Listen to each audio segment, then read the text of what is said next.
And those words that kick off every Thursday evening. Buonasera a tutti. Good evening, everybody. It is February 12th, Thursday, February 12th, 2026, just past 7 p.m. Eastern, 6 p.m. Central, 4 p.m. Rob time. And I am glad to see everybody back. Congratulations, first and foremost, obviously, to Rob and the not pictured, but hopefully will be on one day, Shane of our other show, Football After Hours. We're planning that as we speak. Don't worry about it. We're working on it. Their Seattle Seahawks took it over the Patriots on Sunday in a game that a lot of people, I didn't understand the discourse on that. There were a lot of people who thought that was a boring game, who didn't love it. I really enjoyed that game. I love defensive football, as y'all know. I hated it. Even as a Seahawks fan, I hated it. That game sucked. That was terrible football. That was awful. I'm not joking. I thought the first half was okay. And then the second half, I was like, I'm bored out of my mind eating chips. They had you in the first half, not going to lie. Okay, keep in mind, the two Seahawks Super Bowls, I think, are the two worst Super Bowls in modern history. The two ones that the Seahawks have won, I think, are the two worst ones in modern history. Forgive me. The first one that they won, was that the one that was 43-8? Yeah, yes. They blew Denver out the water. They blew Denver in the first play. And then I think this one, so those are my two worst. Well, those two, and then the Rams-Patriots game, which really sucked, to be fair, in hindsight, but whatever. Doesn't matter. That was a 13-3 one, right? It was 13-6, I believe, was the final for that one. Ew. Yeah. So it's safe to say that Rob just does not like defensive games. It is. It's that, but it also is like, bro, I want a game to be tight in a Super Bowl. That's like, for God's sake, man. Like, these are the two best teams in both of the conferences. Like, at least give us a game where we have some kind of nail biter in the fourth quarter. Like, bruh. Well, it's funny because on both these shows, but particularly on Football After Hours, and then I'll bring in Brandon obviously right after this, but I'm just gonna say it's funny to me how every week of this whole season we said we don't know what any of these teams are. We don't know what any of these teams are. We just watched the Super Bowl. I'm still not sure I know what the Patriots were. Okay, the Patriots were obvious. They were a roster that overachieved, that has a really good quarterback and a solid enough defense that wasn't ready for the Super Bowl. The Seahawks, by week 17, by the end of week 17, we knew they were the best team by far, and it wasn't really that close. So we kind of knew the whole way through that Seattle, at bare minimum, was going to get to the Super Bowl. Everyone in my area who isn't doesn't watch football until the Seahawks get to the damn Super Bowl. They were like, they were a lot of my friends that I know were like, what do you think about the Seahawks this season? Are we going to win the whole thing? I'm like, dude, if we don't win the whole thing, I'll burn the whole city down. It's that stupid. Like, I genuinely knew that we were going to win. That was us last year. Same thing. It was like, we knew. It was basically, I told pretty much everyone I knew that wasn't like plugged in as we were. I was like, dude, if we don't win, we should riot because it would be stupid. Like, it'd be stupid. Like, I mean, let me think. 1994, 2011. You guys are about due for another riot up there. So, well, it's Vancouver. It's not us. That's the thing. I know, but PNW is kind of one. That's not Vancouver. It doesn't count. It's Canada. We don't count. Close enough. Close enough. Yeah. All right. Introduce Brandon. Let's get good. Yes, going. There we go. And of course, bringing in my buddy Brandon Furtado. Brandon, how you doing? And looking forward to hearing your thoughts on everything we have to talk about tonight. Yeah. I'm doing good. I feel good for some reason. I almost feel refreshed now that the season's officially over. Yeah. It's weird. Like, I know we're gonna take a break from Football After Hours for a little bit, but it's like I almost feel ready to go again just because I'm just like, that season was so drunk that I really don't know, how to describe it. And if there's one thing I'll say about the Super Bowl was I do like defensive Super Bowls. I was fine with the first quarter, but then once we started getting towards halftime, like 3-4 minutes left in the half, I'm like, oh Lord, I'm like, this game sucks. Yeah. I'm like, somebody do something. I know, somebody do something. Right? No, you're right, Brandon. But by the way, I knew when it was 9-0 that the game was over. Oh, so did I. I knew by 9-0, I was like, this is over. Like, it's over. It wasn't just what the score was; it was how they got to what the score was. Yeah.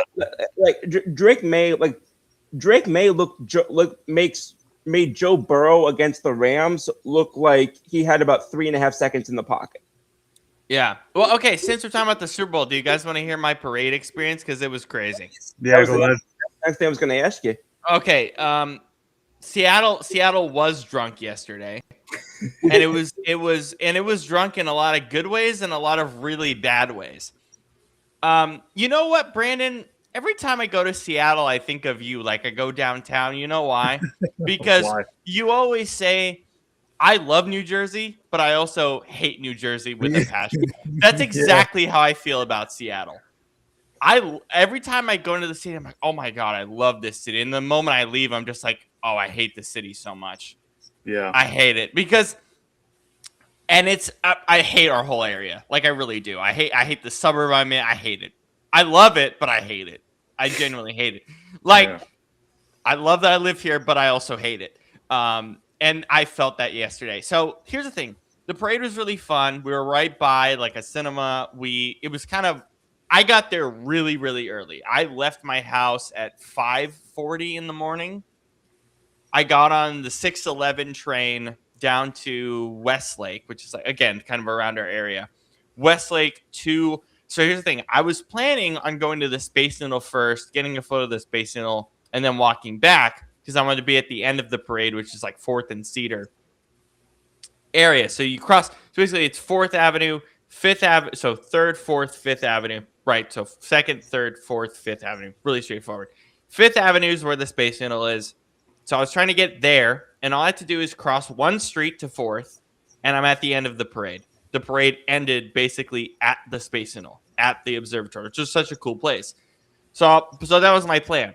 So I take the train to Westlake and be like, all right, let's go to the monorail. To walk into the monorail, you either have to walk into a mall, like a giant-ass mall, which is weird, or you can take a couple escalators and you're up the thing. And you're in the monorail. The monorail is great. I love it to death. It's like my favorite part of transportation in all of Seattle area because it's like gets you to Space Needle super easily. It's one stop. It's 3 minutes. No big deal. Also gets you to Climate Pledge Arena where the Kraken play, where the UFC fights are. I'm gonna go to the weigh-in again in a month. I've been planning on that for months to go back to the weigh-in again. Which Brandon knows there's some great fights. Israel Adesanya is going to be at that card. So I want to go see him and go to the weigh-in. So I'm going to do that next month. But so the monorail in a day where a lot of people are saying, hey, let's get there early. Let's get a good spot. It was closed. It was closed. And people were trying to get to work too. It was closed for some stupid ass reason. I was like, oh my God. So guess what I did? I walked like 40 minutes to Pike Place. Well, not 40 minutes, like less than that to Pike Place, took a picture of Pike Place, and then walked basically 40 minutes to find my spot at the parade. And I sat there for about 4 hours, met some good people. Then my friend came around 10. I got lost trying to get us back into the spot because I'm not aware of where I'm going ever. But I got back into the spot. We sat there for like another couple of hours. So in total, I sat there for about 6 hours waiting for them to go. goodness. Which is heck. If you're gonna do this, you got to be prepared for that, right? You got to have patience. You got to do it. Like if you're gonna do this, you got to commit. So that's what it is. So then noon comes around and all the buses come through, and it's Army tankers. They're in like Army. I'm not joking. If you see the pictures, they're not Army tankers, but it's like an Army truck. So it's like the front of the like it's kind of, it's a truck with a bend at the back where a bunch of people can just sit on it, right? You know what I mean? But it's Army National Guard people. Duh. I mean, obviously. The risk of getting shot at a parade has gone up. By the way, if you guys remember, Philly last year, 2 people died. Yeah. Kansas City, 2 people died. I think in the last 4 parades, 2 people have died at each parade. I was telling my parents that I'm like, I'm prepared to die. I don't care. I'm going anywhere. If I'm going to die, I'm going to die. I'll die a happy man. It's good. Like, if I get shot, I get shot for a happy reason. Like, I was being honest with them. I was like, cool. But by the way, Seattle Police, the Army Department, fantastic job. I was really scared of something awful happening at that parade. It was the most organized, most easy, most like just get to your spot and you're gonna be safe. Don't push people around. You're gonna be safe. They did with that being said, of how concerned I was of actually dying at this event, which I was, even if the percentage was low. Amazing job. I felt safe the whole time. Amazing. Fantastic job. So yeah, they're like in army trucks. But the first truck that came by, Richard Sherman, Jim Zorn, like the legends. They had a legends truck, and I saw Richard Sherman just going nuts, and it was hilarious. God. McDonald was great. McDonald was holding up the NFC title. Ernest Jones, I think, was holding up the Super Bowl trophy, so I got to see Lombardi trophy in person finally. Thank God. I haven't seen it in person ever, so to say that I've finally seen it in person, and I hope to hold it at some point one day with you guys, we'll do that at some point. But to finally see it was cool. And then, yeah, Sam Darnold was going crazy for some reason. I've never seen him going. He walks up and he's like, yeah. I'm like, dude, you never smile in your life. I've never seen this guy. I've watched this guy play since he was like 17 years old. He's the most calm, demeanored guy ever. Gingers have no souls. That's why. They have and so to see him just go crazy and next to Cooper Kupp in person, I realized this on TV, but Cooper Kupp in person has the best haircut in human history. It's so random. It's so random, but I love it. Yeah. It's so random. So, hey, he's got his beard though. His beard's insane. I love his beard. I love his beard. He looks like a mountain. He looks homeless.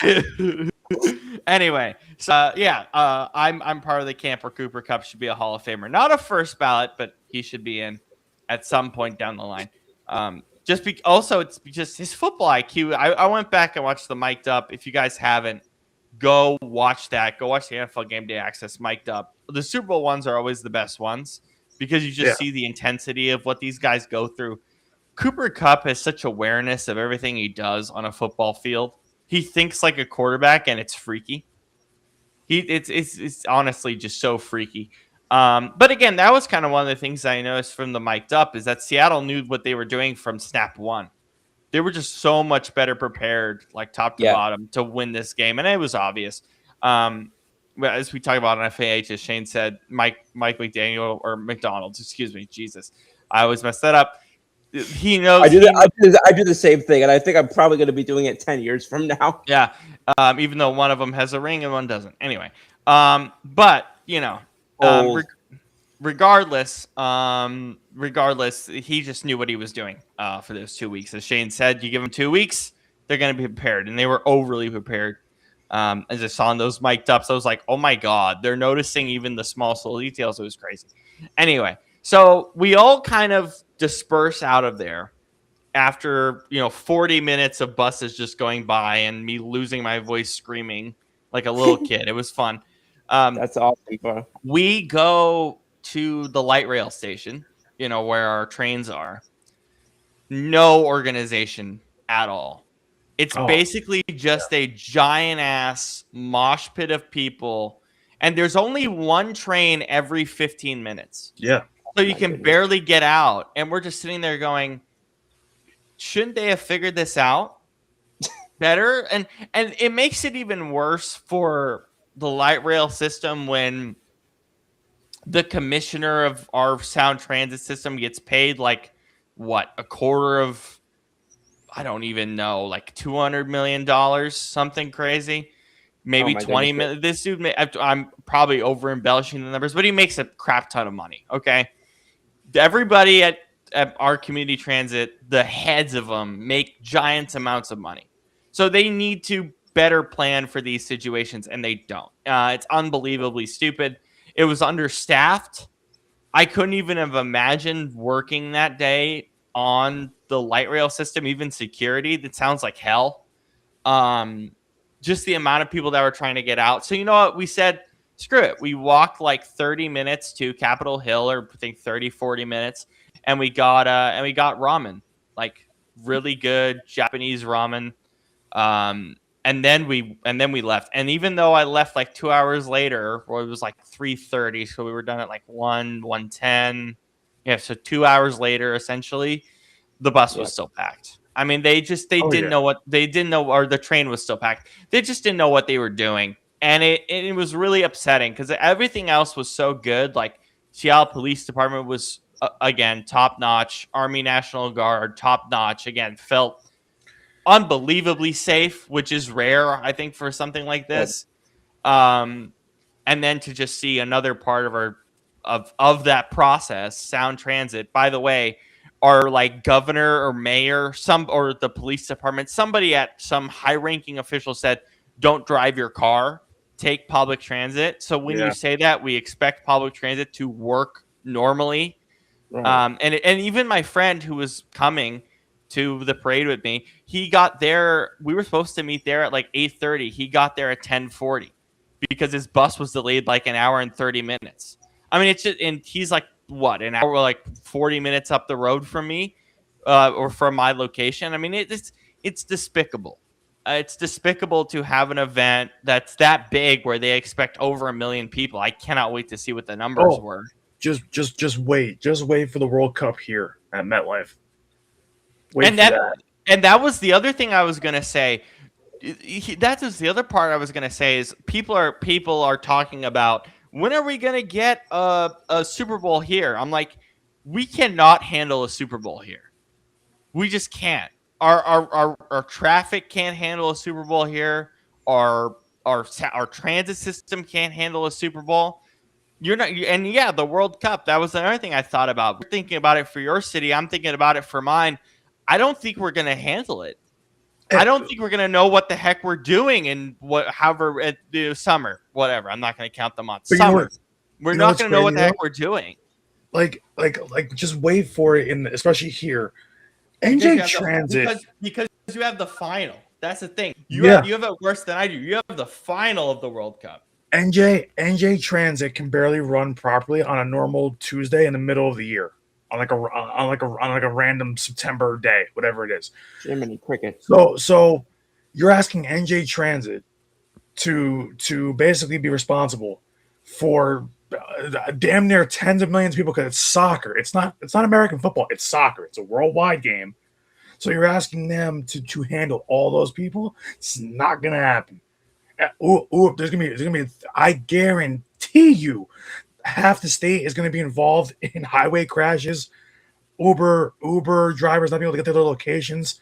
Like, this is gonna be a disaster. There's no way this World Cup here is going to. The final is going to run smoothly. There's no shot in hell it's going to run smooth at all. And yeah, you have other games there too. We have like 2 weeks of, I think, group stages, a couple round of 16 games. But the biggest thing for you to worry about is the final, because you're talking about millions, billions, probably 1 billion people, close to 1 billion. 800 million people probably. And you've going already to your area. And you already in this area have a big community of, obviously, Italians. And Italians love their soccer, and the Portuguese. Right. So not for nothing, when you've got already that many, and you should see what Ferry Street in Newark looks like, on a random Portugal game day, like for like a Euro game or whatever it is, or for a World Cup or whatever it is. Or so a qualifier, or a Nations League, something even crazy. For a qualifier down in Newark, the place is jam-packed. You can't even drive through there. So if Portugal is anywhere near here, you won't be able to go anywhere. You can barely drive through New York on a normal day. You'll be stuck in your house. You will literally, I'm going to open my door and see a parade of cars down my block, because it's going to be like, there's nowhere for people to go. Yeah, I thought about it even for, again, we have a few group stage matches, a round of 16 game, I think, maybe a quarter. I know we have one or two of the games for Seattle is U.S. men's national team games. That's going to be crazy. I mean, it was crazy for the Gold Cup when they were here. It was crazy.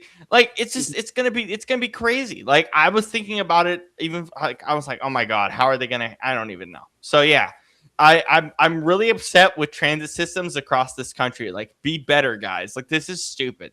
Right. People rely on this stuff. I rely on this stuff a lot. Do better, guys. This is stupid. This is dumb. Like, be prepared, especially if you're in, especially as I said, our high ranking officials were like, please take public transit. Please, for the love of God, take public transit. If you want us to take public transit for big events like this, because it's the common sense thing to do, because driving is stupid. We had people next to us who said, we drove and parked a block away. Lucky. I'm stunned that they did that. You're lucky. Lucky. But regardless, it's I have another complaint. Speaking of this, sorry, Scoop. I have a couple more complaints. All right, I just want to let you know that we do have some comments coming in, so I'll wait until you're done and then I'll get to that. Okay, sweet. I just didn't want them to think that I was ignoring them or wasn't seeing them. Right. Okay. So that's the biggest thing. Seattle Public Schools, you're a bunch of idiots. I don't understand this. I don't understand why this happened back when we won the first time. Why was I in school? I'm still pissed about that all these years. That was part of the reason I went to this. I told my mom, I was like, I'm pissed at you guys for not letting me go or letting me stay home. So because of that, I'm actually going to go to this one because I don't know when I'm going to get another chance. And by the way, I'm not. If the Seahawks win again, I'm not going to another one. The one-time thing, I'm done. Yeah, one's I'm enough. Not, yeah. One's enough. I'm not doing this again. The only time I'm ever gonna do this again is if the Mariners win, or if the Canucks win. I'll go up to Vancouver for that. That's it. That's the only two I'm gonna go to. That's the only If two the I have. Mariners ever win the World Series, I may have to go to that because I know. Yeah. Oh my God, our city. If you thought our city imploded yesterday, seeing all these photos, a Mariners one. Oh my God. So Seattle Public Schools, there's literally no reason for you to say that, like, oh, this will be an unexcused absence. You're idiots for that. Just genuinely, you're idiots for that. People care about their attendance being perfect, but guess what? This is a special occasion. It doesn't happen every year. The idea that schools are still open for this is insane, especially when they. It happens for all the teams, though. Like even for Philadelphia, it happened. Well, Philadelphia's weird. No. Last year, I remember this vividly because we talked about it. Last year, Philadelphia schools were closed. Yeah, I don't think for the first one they were. I think for last year they knew better and they prepared better for it. So I think last year they were closed. Right. The first one, I don't remember them being closed. Yeah. But yeah. But this happened even when the Yankees won the World Series because everybody in this part of Jersey and into New York City is a Yankee fan pretty much, and everybody had school the next day, school or work. It was like why the parade is happening? We all want to go. It's I saw this on, I think it was Twitter or something or Instagram. There's a level. This is gonna sound stupid, but there's a level of civic duty to go to these parades or at least be a part of being a part of a city. There's a level of civic duty to it that I think is unbelievable. I'll read this from Pro Football Talk. So Seattle Public Schools said that parade attendance will not be considered an excused absence. Many students and teachers, thank you, didn't care. Good job, guys.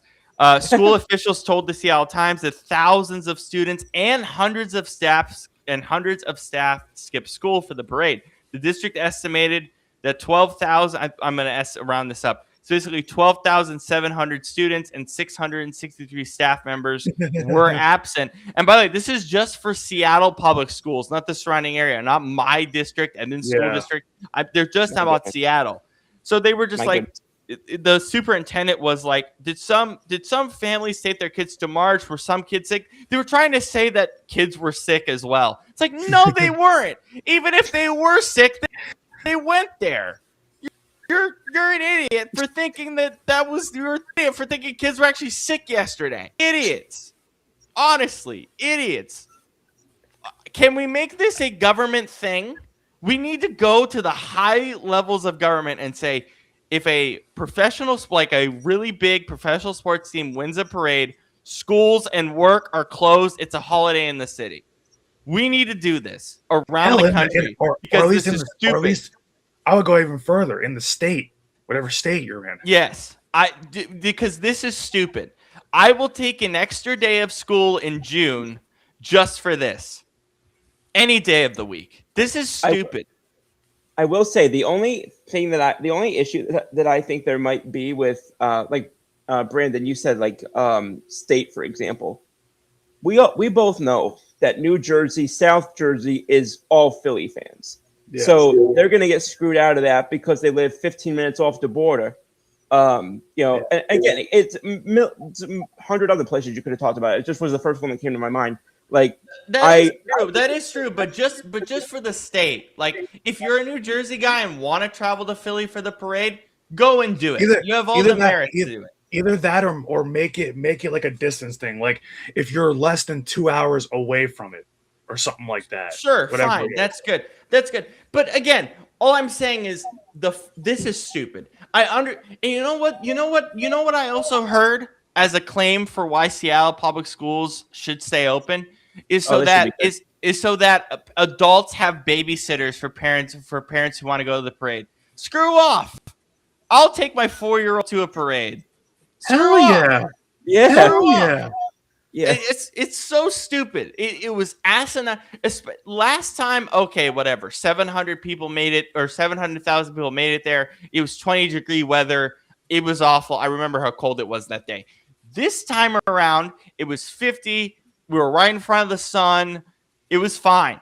We were good the whole way through.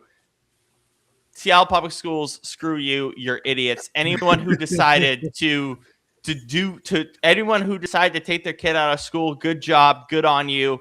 Any kid who got forced to go there probably did what I did when I was 13 years old, which was, you know what I did, guys? I colored a coloring book and watched the parade for 6 hours. That's literally all I did at my school. Literally all I did. And by the way, I'll quickly finish with this. They decided, hey, we're going to do it. We're going to make it a half day now. The half day ends at 11 o'clock. The parade's over at 2 o'clock. It makes no sense. And everyone's packed there already by 11. So what's your point? It's so stupid. We need to do I'll call out Donald Trump. Donald Trump, do this, and everyone will be happy with you. This is stupid. Do this. This is so stupid that this still really exists. I agree with you on that. That we are letting any workplace work on a day like yesterday is asinine. It's just stupid. So yeah, I think that there we go. My rant's over. Seattle Public Schools, you suck. Love it. There you go.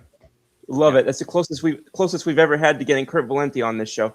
But with that, really appreciate that, Rob, and I obviously very much agree with you on a lot of what you said. But again, really happy and excited for you that you got to have that experience, and I look forward to hearing more about it. I mean, you sent some awesome pictures. I saw you posting them on the What's the Scoop Instagram, which if you're not following it, by the way, I couldn't post anything during the parade because we were being smushed.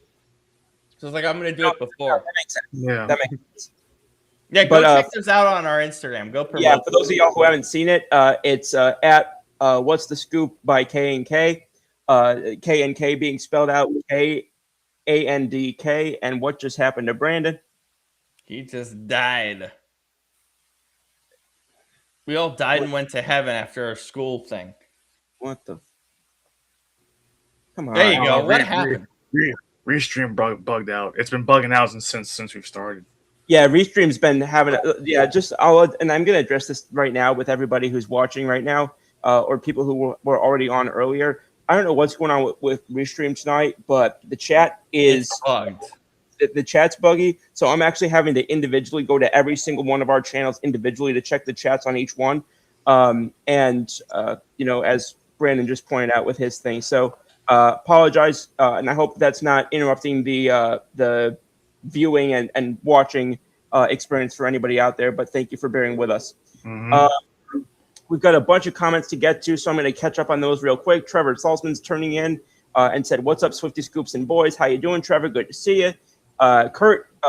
Speak of the devil, Kurt turned in and said, "What's up, boys? What a move for Alvarado." That would be in the NBA. He's talking about Jose Alvarado. Don't drink the Pistons Kool-Aid. Oh, that's a great segue into and Jeremy Sohan going there too. Jesus, the Knicks had a good week. I was so tilted earlier. I was like, that's the one place I didn't want Sohan to go. But then winning the whole thing, boys. You know what, Kurt? You say that enough years in a row, it's bound to happen eventually. Yeah. Great show. You guys are awesome. Yes, 100% should be off and closed. If not, you call out. Keep getting fired up. I love it. Just like me, Scoops, the more fired up, the better. Yeah, of course he would be. And then Mr. Hathaway says, every time a team wins a championship, cancel school. Are you serious? Yeah. And then going to go back to a couple of others and then Kurt closed it out with you go to Parade 100%. And then on our YouTube, we have Brian Barnaby tuning in. Said, yeah, Barnes, baby. What's good, fellas? How's the Madden League going? I actually have to play my second. It's hell. The Madden League is hell. It's really fun, but it's hell. EA's really quick. I played my game today, and my secondary is just terrible. I tried to do so. I'm trying to do realistic sliders, and it's a mess. I have to keep trying to fix it. It's terrible. Like the slider set is in the middle of the season. Oh yeah, I've already made changes to it. I'm gonna make one more change. Basically, I'm gonna move a bunch of things around. Anyway, so Shane and Brandon play their game, and EA servers are so bad. Players are moving in molasses. It's a fun league.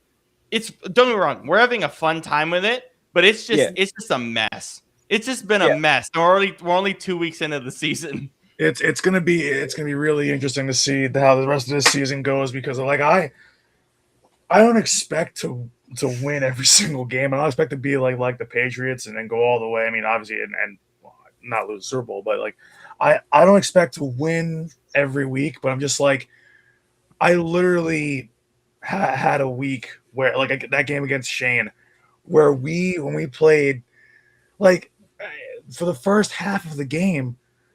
Like, and usually, well, not to put Shane on blast, but like out of the four of us, I think I'm the best on the sticks.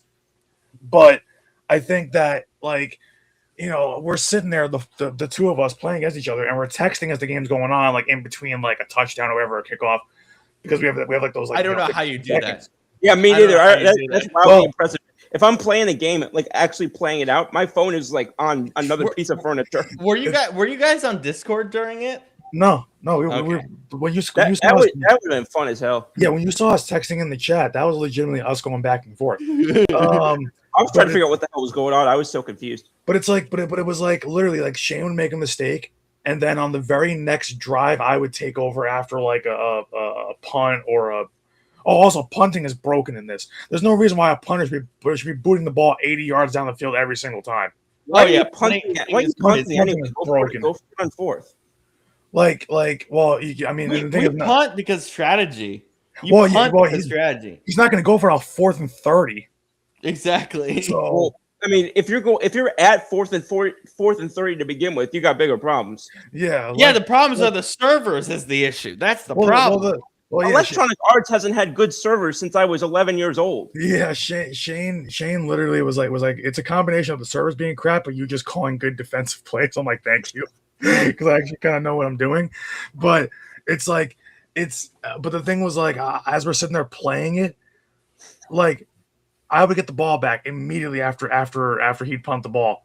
The very first play, wide open receiver, no one around him, and it's like in old Maddens. Drops weren't a thing. Like the guy will literally it'll hit him right in the chest. Drop. I will tell you really quick. And I made this change. Receiver catching was at 35, so I moved it up to 50. That's why everybody was dropping the ball. Oh my! You had it on AJ Brown settings. But 35 is meant to be realistic, so you should catch if you're wide open. It's not. How is that realistic? These guys have sticky stuff all over their gloves anyway. The thing is, so 35 is meant to be basically how it's meant to be used. Is that if you're contested, you're not going to catch it, but if you're wide open, you're going to catch it. Oh, but well, I'm running. So I had to move it up. So I had to move it up because I realized because guess what happened? Because I realized, and I have to do this for the interceptions as well. I had to move it up because I realized I think EA changed their settings in the new patch where they changed it, And I was like, oh my God. Yeah, they changed it. So guess what? I got to change the damn sliders. Please, Because I and I did. I changed them. I just have to change interceptions back up to 50. Okay. But Yeah, it's unbelievable. Like I can't because I'm like, there's no reason why Lad McConkey should be dropping a drag route that's 5 yards in front of Bo Nix. Like literally it's a wide open drag route that I'm running. Like he cost me a touchdown, and then like it was in the same game, or was it? Yeah, I think it was the same game. And then I have Bijan Robinson out of the backfield. He's wide open, running into the flat on like a 3rd and goal from like the 2-yard line. I throw it to him, it hits him in the helmet, bounces off. And the thing is, as that's happening, the game glitches out and goes to a 2-minute warning. So the play didn't even finish. It was just nope, no catch. Okay, 2-minute warning, done. I'm like, what the hell happened here? What the hell is this? Like it was ridiculous. I got the touchdown on that drive anyway because the very next play I threw a touchdown pass to Tyler Warren. But it was like that's why I was upset, because it's like these are realistic sliders, but EA messed them up because of the new patch. And I was like, bro, then I have to fix it on my own because the patch messed it up. Because every time they patch something, they break 2 other things. And exactly. You know what it is too? The game got slower as we went on. Like it was fine when we loaded in. And then as the game went on, it just got more and more buggy. Like the server could not finish. And like the server didn't want to finish the game. It didn't want to let us finish the game. I was like, God, I'm like literally we're at one point we're moving in slow motion. Like I'm like, bro, what the hell is happening here? So I've only played one game so far, and I played against the Houston Texans, and for it's a fantasy draft, but who was the gentleman who commented? Was it Brian or it was Barnes? Yeah, Barnes. So I have the Arizona Cardinals, but obviously everything is like redrafted. I have a 93 overall offense and a 75 overall defense. How was your defense 75? Because remember I just kept drafting offensive players until like the very end. And evidently the auto draft was not too kind to me. But the point I told Shane I was mad at you after the draft, and I was. I was really angry at you, and I did tell you. What were you mad at me for? You drafted Daniel Jones, and I was like, this guy is going to die. The minute you drafted him, I was like, he is going to die. Because Daniel Jones is a terrible quarterback. Because Daniel Jones is one of the single worst quarterbacks to play with in Madden. He is terrible.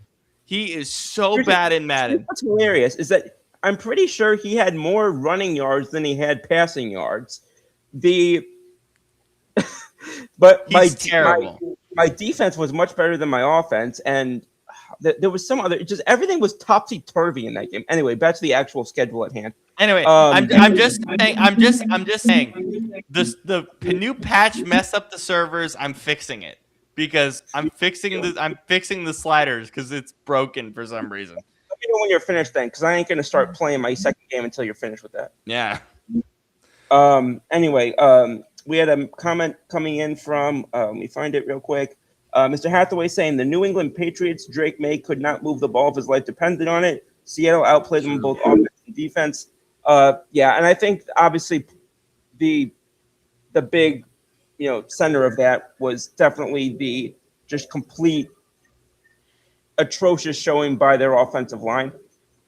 It was he had absolutely nothing to work with back there. Even if his guys were getting open, unless he had he basically had 2 options: throw the quickest slant route of his life, or make Brandon have an aneurysm by just throwing screen passes all over. Yeah, those were literally his 2 options, and not even those worked every single time. Is that a body armor? Mm-hmm. Good choice. Good choice. I have 2 in here. I have 2. I just drank one, so I could survive. I'm still tired after the parade, so I need something to help me survive. Makes sense. With that, there we go. Moving forward, so Kurt mentioned the Pistons, so we can use this as a segue into talking about that real quick, and then we'll open that up to talk about the whole tanking issue that I know is about which both Rob and myself are very passionate. I'm pretty sure Brandon is too. Watching his, I have a bunch of I have an All-Star thing that I want to propose to you guys. That I think is funny. oh, that sounds fun. But yeah, I know Brandon's particularly passionate about the tanking issue, particularly in the sense that I think his Brooklyn team has won about 5 games in the last 2 years. So for those who missed it, the Detroit Pistons and the Charlotte Hornets got into a brawl on the court the other day. And we see these types of fights happen every now and then in the NBA, obviously not nearly as much as we used to. But this was, if you're going to think about like the old school, like the Ron Artest, Malice at the Palace type things, this was one of the closer ones, I think, on the spectrum to that. Yeah. That you would have seen, especially in the modern game. But so essentially what happened, there was a game on Monday between those two teams. The Pistons ended up winning by 6. But there was a fight that broke out largely – oh, whoops. Sorry, this bugged out. Largely led by 4 specific players who each of whom got ejected. It was from Charlotte's side, it was Miles Bridges and Moussa Diabate. And on Detroit's side, it was Isaiah Stewart and Jalen Duren. And then the Hornets coach had to be restrained from going after an official in the 4th quarter. He got ejected as well. So, for the context, I'll kind of skim through this right up on NBA.com. Duren had the ball and was driving toward the basket with just over 7 minutes left in the 3rd quarter. Was fouled by Diabate. Duren turned around to get face-to-face with Diabate, and the two butted heads. Duren then hit Diabate in the face with his open right hand. Confrontation lasted more than 30 seconds, ultimately ended with a brief police presence on the floor. Pistons forward Tobias Harris was holding back Diabate, at which point Diabate threw a punch at Duren. Duren walked away and Bridges charged at him. Bridges from Charlotte, throwing a left-handed punch. Duren retaliated with a punch of his own, and Diabate attempted to charge again at Duren and had to be held back. Isaiah Stewart left for those who remember, Isaiah Stewart was the one who threw the punch at LeBron a few Christmases ago. He's the one who got, I think, arrested for his conduct either during or right before a game. He just got detained, but yeah. Okay. Stewart left the bench to confront Bridges, who responded with a punch, and the players tussled. At one point, Stewart got Bridges in a headlock and delivered multiple left-handed blows to his head. So the aftermath of all that, to the surprise of nobody, Isaiah Stewart was suspended 7 games. There we go. 4-game suspensions each were issued for Bridges and his teammate on the Hornets, Diabate, and then Jalen Duren was suspended 2 games. So that was definitely one of the more eventful things I've seen happening in the NBA recently. That was just we just read it in literal sense. We just read how it escalated, but something tells me that hardly was the first thing that happened. I'm guessing these guys were going at each other verbally throughout the course of the game. As we see, bless you, as we see happen throughout, these games, sometimes, different players get jawy. And Isaiah Stewart, obviously love the guy. I've spoken transparently in the past about how I was the manager on his team in high school before he went to La Lumiere in Indiana. That being said, this is definitely something for which he's got a little bit of a paper trail now in the NBA. So it does make sense that they would be more punitive on a suspension for him at this point with how that went down. But Brandon, do you have any thoughts on this whole situation? And then I'll kick it back up to Rob to segue into his next comment or his next subtopic as well. Well, it's to me, to make a quick. I know it's a serious situation, but to make a quick joke, that this is the most eventful thing to come out of the NBA in years. Yeah. That is true. because it's like because the NBA to me NBA has just lost a lot of its luster. I fall asleep watching NBA games these days. For me, really quick, I fall asleep watching everyone in the league minus 6 teams.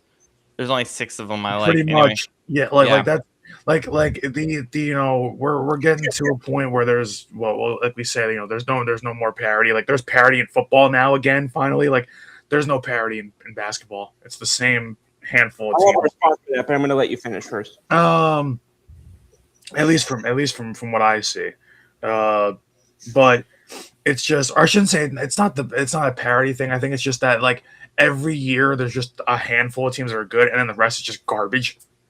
That's still technically parity, but I think you're right. It's just, again, I only care about like 6 or 7 teams, and that's it. Like I don't care about that, and I care. The only reason I care about the rest of the league is because I play fantasy basketball. Well, if I didn't care, then I wouldn't care. You know what I mean? Like it's so it's just it's. We've seen fights happen before. It's not the first fight to happen. It's probably the craziest one we've seen in a long time. It's obviously like you said, it's not the Malice at the Palace. That was also that got fans involved. But it's definitely probably the most eventful one since that. I just think that I don't. I mean, from my experience playing sports in general, there's never something that someone could do or say to you that would make you want to resort to that level of violence. I don't like to me, I never understand why. Like, I get being in the heat of the moment. Yeah. But being in the heat of the moment, like you might push somebody, yeah. But I would never, but that's probably the extent of it. Just because you're that you're getting fired up, so you might push somebody. But like to throw a slap or just throw a punch or to slap somebody and not just once but repeatedly, like to me that just tells me you're not looking to play a game. You're looking for a reason to hurt someone. And it's like I think that in this case, I mean, and it's funny, both these teams have issues with violence in the past, so it kind of doesn't surprise me that they would attack each other. If you ask me to bet on the 2 teams, it's them and the Knicks. Yeah, I was going to say, if you ask me to bet on the 2 teams in which they would be involved in something like this, it would probably have been Detroit and Charlotte. Like it's them and the Knicks. That's it. Yeah, but it's like it's just like I can't watch just like we even see it, and this is a completely different sport, but like in football, we see guys like you're slapping somebody, they have a helmet on, and you're slapping. Like, do you not realize how dumb this is to fight somebody? And you are on national television. You are a professional player getting paid millions of dollars. Yes, you're in the heat of the moment, but take it out through your play. What do you want to fight somebody for? It's not that serious. It's never that serious. What happened, especially because we're all adults here. Well, we like to think we are. But, it's like, what happened to just being the bigger person and walking away when someone does something bad? Just walk away. It's not hard. Walk away from it. Or if you're a guard, do even better and go drop 20 on his ass. That would help too. Like, oh my god, you guys are gonna love my take on this. I know this is gonna be great. Well, you know what? Go ahead, because I'm basically done. I love this, and I want more of it. More of it, please. Give me more. The only sport where I get it because it's been ingrained in the sport is hockey. I get it. But here's the thing. I listen to like Bill Simmons and those guys talk about the NBA all the time. Just it helps keep me in. Bill Simmons. I love Bill Simmons. It keeps me informed on the NBA. I want to be as informed as I can about the NBA, especially when I don't watch like half the league because half the league sucks. So I like to be informed on teams that also suck. But like. I want now. Give me as Bill Simmons said. Give me the playoff series. I want it. Give me 7 games of this crap. I want it, man. Oh yeah. It's just. Is it bad? Yeah, it's bad, but it's also good because guess what? It keeps the NBA in the zeitgeist. People are crazy. Yeah. Let's let people be crazy. You know what I mean? It's great. No, Brandon. No. Anyway, They're crying out loud with this guy. I have no idea, but there we go. Hey, it bugged out again. Go, Brandon, go. Like before I was so rudely cut off by Restream. Yeah, come on. Sounds more like like D-Stream tonight.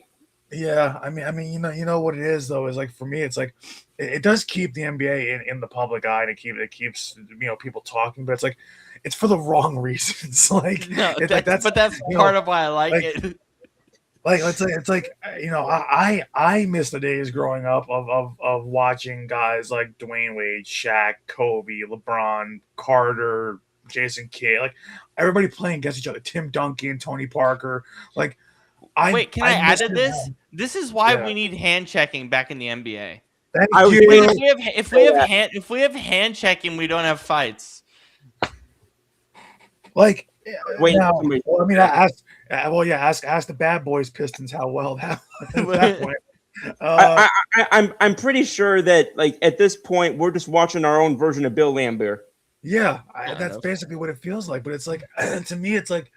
I've always said if you want the NBA to remain like it's no coincidence that with the emergence of Steph Curry and how the game kind of like I mean there was guys before Steph to shoot threes, but not at that level towards like consistently like you had your Reggie Millers, you had your Ray Allens who are fantastic, and honestly I'm still one of the few people out there that I would take that, believe it or not. And I know this is going to sound blasphemy. I would take them over Steph Curry because Steph Curry plays in a league where there's no defense. So I don't hate it. That's not a bad thought. That's not blasphemy. I literally agree with you. So I don't agree, but I hear your thought. I don't want to debate it because I hear your thought. Yeah, like it's like people are going to say it is a different game now, but it's like but what made the game fun back in the day was playing defense. Bumping guys. Like now you can't even bump anymore out of being a foul, and it's like.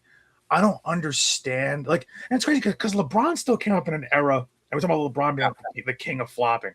LeBron came up in an era where you could still hand check. Yeah, he came up in that. So I don't understand. I think it was 2 years into his career when they made that rule. It's like I love basketball from when I was little when the game still like listen. To be a professional athlete, you still need a good level of talent, obviously, but there's guys who I've never heard of and never will hear from again, dropping 40 and 10 a night. And I'm like, who the hell is this fraud? Who is this? I'll never hear from them again because I know their career's going to fizzle out in 2 years. Well, this is why I also, and the NBA is going to talk about this more in the offseason. This is also why I want expansion because the talent pool is so massive in the NBA that it needs to expand. So we have better. I'm sure we're going to get that. I'm sure we're going to get that in the next 3 or 4 years. It looks like it's sped up after Adam Silver's conversation with Seattle, our governor here in Seattle. I think it was a good conversation for both Seattle and Vegas because I think they're going to vote on it this summer. From what I'm hearing, they're going to vote on it this summer, which they weren't planning to. They were planning to vote on it in like 2029. So I think it was a productive conversation. All right. Are you guys ready for some Ulster silliness that I got? Yeah, what do you got? Yes, I am, and then I'm gonna jump back onto what Brandon was just saying. Oh no, then go. What do you want to jump onto? Go on. Well, because we were just talking about when the hand check rule came in, and that was in 2004, and just some things that I just pulled up real quick. The average number of 3 points attempted per game back then was between 15 and 16. This year, it's 37. Oh my god! Oh, is that free throws? Yeah, not surprising. No, 3-pointers. Oh, 3-pointers. That by the way, that's low. We're in a historically low point for 3-pointers since 2014. Still a lot to me. Yeah. That's nothing nowadays. Not according to what I can see here, because in 2014, the attempted 3-pointers per game was averaging around 22, and now it's averaging 37. So. Well, I'm thinking the eras because I'm thinking like Curry was like 16, so maybe it started. I don't remember, but anyway, 3-pointers have gone down. Just from eye test.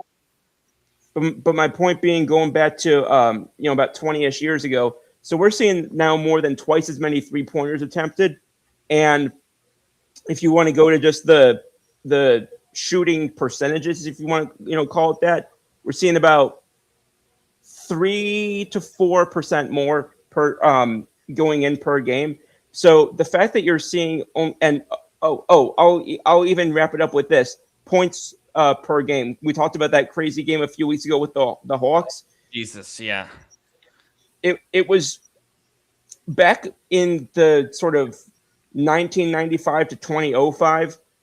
The average points per game was under 100 for each team. Yep. It's 116 for each team this year. Yeah. I will say though, I think slowly but surely the NBA is reverting back to early 2000s play. I hope. I think so. Zubac's being traded to the Pacers was kind of a good sign to it, because teams realize they need a center to win a championship. Yep. And that they not a stretch big, like a center, a rim protecting center. And so it's reverting back slowly but surely to something that resembles like postmodern basketball, if you will. Even though that's not the right phrasing. I'm talking about like pre Curry era. It's reverting back slowly but surely. But it's still gonna be like 100 points. It's just gonna revert back to more paint based, more spread offense, things like that. Like growing up, you were like, in our era, but when I was starting to watch back when I was 5-6 years old, back when there was still, when the handshaking rule was got rid of, but teams still played defense, was you were considered a high scoring team if you dropped like 95 to like 105. You were considered to be a high scoring team. Nowadays, you're not high scoring unless you're dropping 112, 125. Like 125, I would say. Yeah. So it's like I remember growing up and watching NBA TV and watching highlights of the games at night before I went to bed, and the final score of games would be like 95 to 86, 92 to 91. Like, I'm like, okay. It's so funny, Brandon, because if I saw those scores today, I'd be pissed off. It's just not normal now. But a lot of that is the whole rule thing. That's what I'm saying. Is like because the rules have changed too. It's like, to me, you got to bring back hand checking, but not just that. Like, I can see why guys are also afraid, and also why threes have gone up, because also if you do throw the ball and down low to the paint, everything's called a foul nowadays because you can't bump, can't hand check, can't do any of that. So every time a big gets in the paint, you're almost guaranteed to hear a whistle. And by the way, you're more likely to get injured because it's not physical, I would argue. And that's just it's not how the game is taught anymore. So Right. It's like I miss that era of basketball, even though we didn't get the prime of it like the 90s, but what we got was still really good basketball growing up. Like I remember watching games growing up, especially for my Nets, for watching Kidd, Carter, Richard Jefferson, they were only scoring like 94, 96 points, whatever it was, but that was considered good back then. And the thing is, they were scoring 94, 96, but you needed actual talent to drop 20 points. Nowadays, you can drop 20 points in one quarter. It's really easy. Yeah. So it's like I remember watching those guys, like, where a final stat line for somebody like Jason Kidd, who would get, as a point guard getting triple doubles, he would end up with 12, 11, and 10 across the board. And it was like that's considered average nowadays. Yeah, that's average. That's nothing. It's good. Yeah. It's good, but it's nothing. It looked more impressive because you had to earn it. Right. I wouldn't disagree. I think that's accurate. What it kind of reminds me of is that year back in baseball in 2019 when it was like you were saying, oh, this guy hit 38 home runs. Okay, but everybody was hitting 38 home runs. Yeah. Also, real quick, the comment coming in from Keith Brugman. Keith, I hope you're doing well. I hope your family's doing well. It says, give me back the triangle with Shaq in the paint. Oh my God! The modern version of the triangle doesn't work anymore. It doesn't work because remember Phil Jackson tried to bring that back with what? With the Knicks. That's exactly where I was thinking. It doesn't work anymore. I'm just looking real quick because obviously my Pelicans are not gonna sniff it. Looking at the playoffs this year, I hope that either the Thunder or the Pistons make a run this year because I those think, are the I easily. think, I think both teams make a run. Wait, hang on. Let me run through this. I think both those they're still my finals picks. Okay. Is both of those. But let me regardless of the deadline, let me look at this because I need to look at who else I really like. The top 5 defensive teams right now are the Thunder, Pistons, Spurs, Heat, and Rockets. So I mean, here's the thing. So Thunder, obviously, I'm just looking at the West. Spurs, obviously, we know what they're doing. The Nuggets have a really complete roster, top to bottom. The Rockets don't have a point guard unless Reed Shepherd gets more minutes. The Timberwolves have a sneaky shot. Timberwolves are one to watch the rest of the way. The Lakers are they're really good, but they don't have the bench. They just don't. Suns are playing well. Warriors playing well. Trailblazers are sneaky fun. They're not good, but they're fun. And then everyone else, who cares, including the Clippers. On the Eastern side, Pistons are again just really good top to bottom. Celtics, if they get Tatum back, will be very interesting. I don't think Tatum's coming back.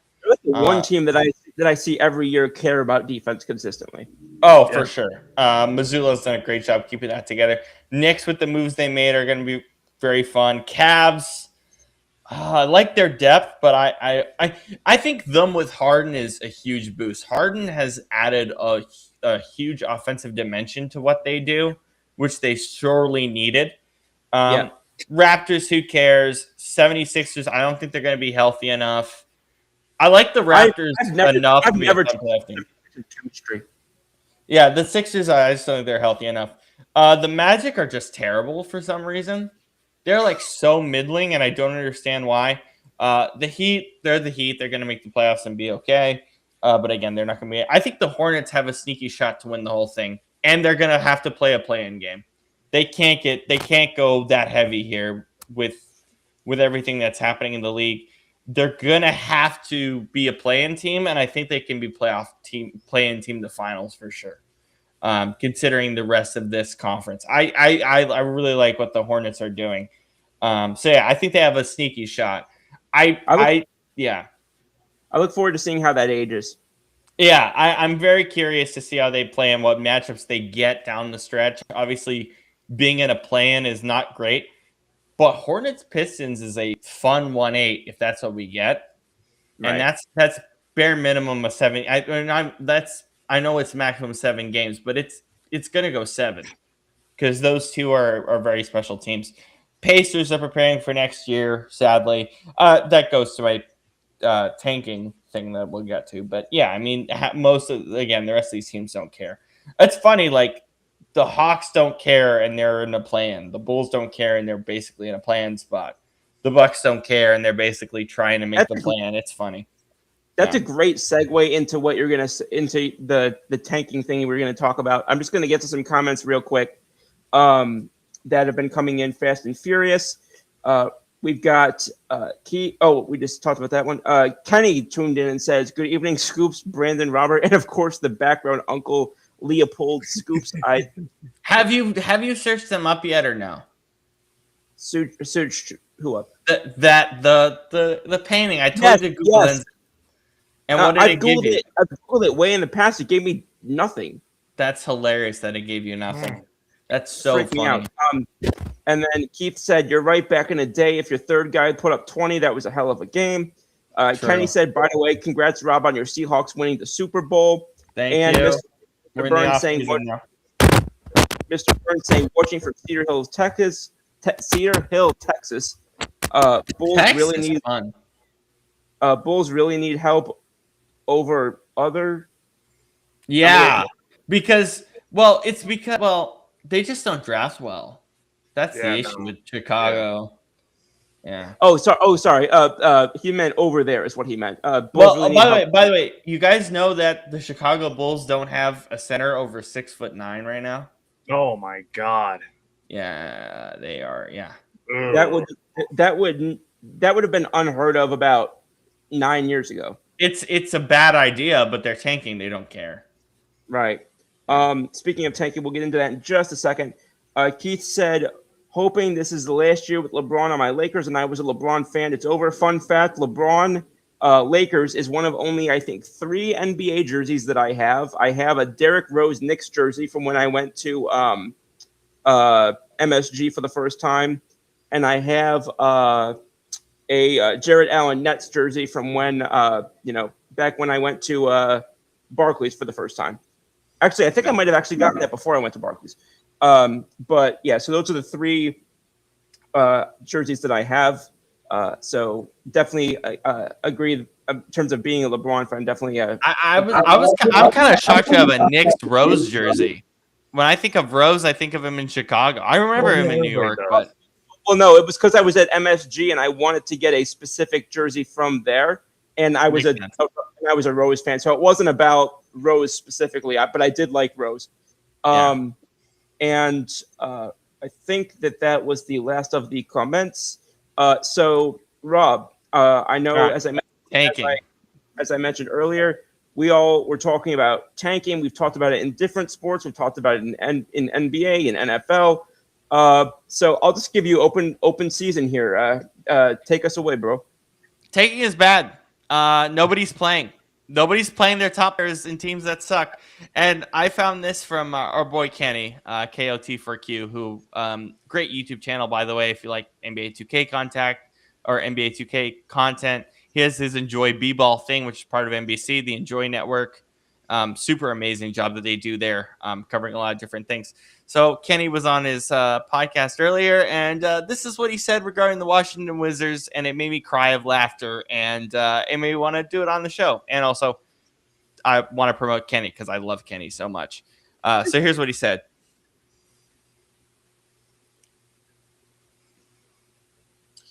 There is a guy that checked into the game. And this rarely happens for me, y'all. It is my job to follow the NBA. And I take pride in my job. I try my very best to be the best at my job possible. There was a guy that checked in for the Wizards in this game that I audibly said, who the hell is that? His name? Keyshawn Gilbert. And I don't mean that in any disrespect to Keyshawn himself. I looked it up. He had just signed a 10-day contract. So it's just, you know what I'm saying? So this is his literal first game of his NBA career. So shout out to him. Congratulations on making it to the league, because everybody, not only 0.1% of people can ever say they did that, and you did that. So congratulations.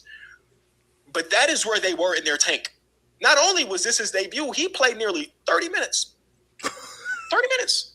They started Tristan Vucevic. 30 minutes.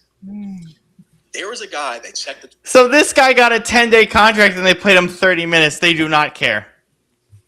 They'll play anybody. They'll play a guy basically. I respect to him. I think he's played in the G League a bit, played in Europe. Like, these are still quality players who make it to the NBA, and no excuse with that. But like, bro, 30 minutes for a guy. And I get it. Also, we're in All-Star game week. They don't care even more during All-Star game week because they just want to get to the break, want to go to Cancun for a few days. I get it. But like, bruh, it's awful. Oh my God. And I need to search this up, and I forgot to earlier. We need to do the PWHL model of tanking. What's that? Because the PWHL model of tanking is that they incentivize wins for tanks. Incentivize wins for tanks. What does that even mean? Basically, if you win, you get a certain amount of points for winning that goes into the draft. If you're like in the bottom sector of the league, I think it's like by mid-season. So basically, it just incentivizes you to win games versus losing games to get a better draft pick. You're always competing, basically.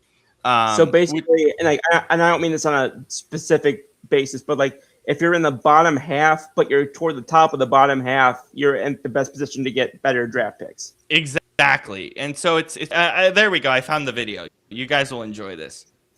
PWHL might have accidentally fixed tanking. Let me explain. The PWHL handles their draft a lot differently than the NHL, and it's actually really interesting. Unlike the NHL, there's no draft lottery. Instead, they use something called the Gold Plan. Here's how it works. Once a team is officially eliminated from playoff contention, every point they earn after that counts towards draft order points. The team that earns the most points after elimination gets the first overall pick, and that draft order stays the same in every round. So using Vancouver as an example, example, even if they're sitting around the middle of the standings, once they're eliminated, a late season push could still land them a top 2 pick. Instead of rewarding teams for losing and tanking, it rewards them for actually competing until the end of the season. It's unlikely the NHL would ever consider a draft system like this, but what do you think? Is the NHL? I just think that system is so much better. I just think like it's that. such a simple way to. It's just like it just keeps these guys competing, and I love that it came from a women's league. And it's funny because the PWHL, we're one of the few people here, or like we follow it pretty closely because we love hockey, but. It sucks that no one's mentioned it. Everyone's like, get rid of the draft, do this, do that. I'm just like, the PWHL system. The PWHL system. Let's just use it. I just think it's a smarter system, and I think it's just so simplistic. It just rewards winning. The guy he was talking about, the one before that, he was talking about a player for the Wizards, right? Yeah. It's funny that you mentioned that because I had a brief. It's not even going to be a topic, but I'm just going to mention it real quickly. Brandon will in all likelihood remember Seton Hall's Kaderi Richmond. He signed a 10-day contract with the Wizards yesterday and was immediately put onto the active roster and made his NBA debut yesterday with the Washington Wizards. So that is cool. We'll also shout out Nikola Tropic, who played today or the Thunder after testicular cancer. Battled testicular cancer and is finally playing in the NBA. So that's awesome. He's actually a real player. He's going to be fun for them down the stretch of the season. 3 more comments. Sorry. No, go ahead. What comments you got, Scoop? Real quick. So we got 2 from Keith. He says, why do the Jets tank to never get better anyway? That's true. And then he says, hey, Washington, I'll give you 60 minutes of terrible basketball while giving you my all. I'll sign a 10-day. Hey. Yeah, I'll sign a 10-day. Says, I'm surprised the coach of the Bulls is still there, LOL. Billy Donovan, but he's terrible. He's such a terrible coach. I couldn't remember. Was Billy Donovan still there? I couldn't even remember because I still he was a legend at Florida. Remember how good he was at the University of Florida? He just tanked all of it. I mean, shucks, he was good in OKC. Ugh. Yeah. He was okay, not that good. Yeah. His rotations are terrible. Have you seen his rotations with Chicago? It's terrible. I cannot tell you the last time I've watched a Bulls game, bro. No, it's not even about watching it. Just look at his rotation. Anyway, you guys have anything on the tanking thing? Do you guys like the PWHL system? Do you think it's smart? It's a lot better. It's better. It's way better. Yeah. It's also like in a vacuum. Like I'm sure if we nitpicked it, I'm sure we would be able to find flaws in it. But we're juxtaposing it with this crap and with a situation like earlier tonight. You said that I think you said there are 6 teams that are worth watching in the NBA. Like 6 or 7. Sorry. Wait, are you ready? Wait. Pause. I'm going to count how many of these teams I care about. I'm going to tell you the teams in the NBA that I generally care about right now. Pistons, I care about. Celtics, I care about. Knicks, I care about. Cavs, I care about. Hornets, I care about. So there's 5. That's it on the Eastern side. Thunder, I was going to 6. say, Thunder 6, Spurs 7, Nuggets 8, Rockets 9, Timberwolves 10, Lakers 11. So 11 teams out of the 30. I don't even care about the Lakers. Yeah, I was going to say. I care about the Lakers because I think their offense is actually really fun. Like what JJ Redick does for them offensively is like from an offensive system standpoint. Yeah, I'm just saying from an offensive system standpoint. That's roughly what 10 out of 30 teams. Yeah, it's a third of the league. Yeah. The rest of it, the Blazers are fun, but they're not worth watching every night. The Warriors are fun, they're not worth watching every night. They're just not. Same with the Mavericks. I love Cooper Flagg. I love watching him. I'll put him on every so often, but that's it. I don't even remember. Is Kyrie still on Dallas?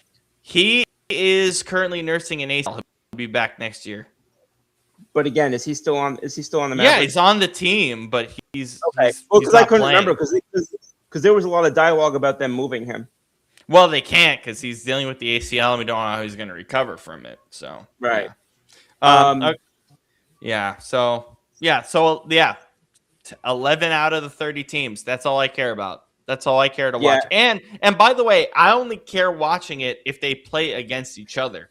Other than that, I don't care. Yeah. I'm not going to see them. I'm not going to see the Cavs play. Like the Pelicans or the Nets. I'm just not going to watch Yeah. them. Yeah, I'm I just wouldn't not watch it. gonna Either. I watch don't watch it. Either. I don't Me watch neither. it either. I was excuse me, sorry. Like the thing that made the Pelicans compelling. Compelling. for- Yeah, I'm about to say I caught it too. Pelican. For about 5 minutes this year was when they fired Willie Green and promoted James Borrego. And whenever they change, they make a roster move, so it's like, oh, how is this team gonna fit together with and when they finally started playing the young guys more, finally we started to see Queen more. Finally, we started to see Fears more, things like that. Because I still don't understand what DeAndre Jordan did. Real What? quick for basketball, well, women's basketball. I don't watch. I know you guys know I don't watch it, but it's like the only thing on right now. Yeah. And this girl for TCU has legit half the team's points. They have 72. They have 72 points. She has 36. I'm not What's her name? surprised. It just flashed quickly. I didn't see. I just saw the All right, points. I'll look it up later. I'm not surprised. Yeah. That is cool. I don't care really. I mean, I'm really excited to see what happens if we get an expansion draft the next couple of years to see where some of these guys might land. But yeah, we'll see. Are you guys ready for All-Star Game stupidity? Yeah, let's get into this. We've Okay. already trashed the Pro Bowl last week. We might as well keep doing it with this. Okay, so the All-Star Game is this week. It's USA versus World, which NBC really wanted. They're doing it. Rising Stars game. They lost a lot of players for that. So funny thing happened today. Who was it? I think I know where you're Giannis? going. I think it was Giannis. Giannis obviously can't play in the All-Star game. They replaced him with De'Aaron Fox. And then because of that, Norman Powell switched from the U.S. team to the World team because he technically plays for Jamaica. So that was really weird, just shifting a guy from one locker room to the other. I was like, okay, now we really don't care about this game. And Kevin Durant came out today. He was asked a question about it, about the All-Star game, and he's like, "You do realize that Jokic and Luka don't care? Like they're just there to have fun for a couple hours." And it's like, so I was gonna watch it basically just to see what it was like, and I probably still will. Like I'll probably record it and still watch it. The biggest problem with the All-Star game is they don't show enough basketball. It's just like, here's one game of basketball. Here's a concert for 40 minutes. Here's this celebrity. It's so stupid. Anyway, so I might not even watch. I probably won't. Probably watch the skills competition on Saturday, and that's it. You remember the old days, as I'm sure a lot of us do, of Nate Robinson going off against Dwight Howard in the dunk contest. Yeah, and that was fun. how good that was. Yeah, I remember. You should. Scoop, go back and watch that dunk test. It's nasty. I watched it back during COVID. It was they nasty. did it twice, didn't they? They did twice. But yeah, the first time they did it was amazing. Yeah. I remember Howard. I don't remember Robinson. Or Blake Griffin jumping over the car. Oh yeah. Blake Griffin jumping over a car. In 2012, he jumped over a Kia he jumped over a Kia Sorento for Kia promotion. The last good one. Well, now I see why people say the world peaked in 2016. Because that's when we got the Gordon and Levine dunk contest. Amazing dunk contest. I was just going to ask, what year was the Levine one? So it was 2016. Makes sense. It makes a lot of sense. Okay, so here's the proposal from Nick Wright, and I forgot who said this on Road Tripping. Let me find, because he said it months before Nick Wright said it. Who said this? So this is Road Tripping. You'll hear Richard Jefferson's voice. You'll hear what is it? For crying out loud. Nah, we're bugging. But who said this? It was there we go. The buggy. I'm not sure this is Restream anymore, because why is it always you? It's just buggy.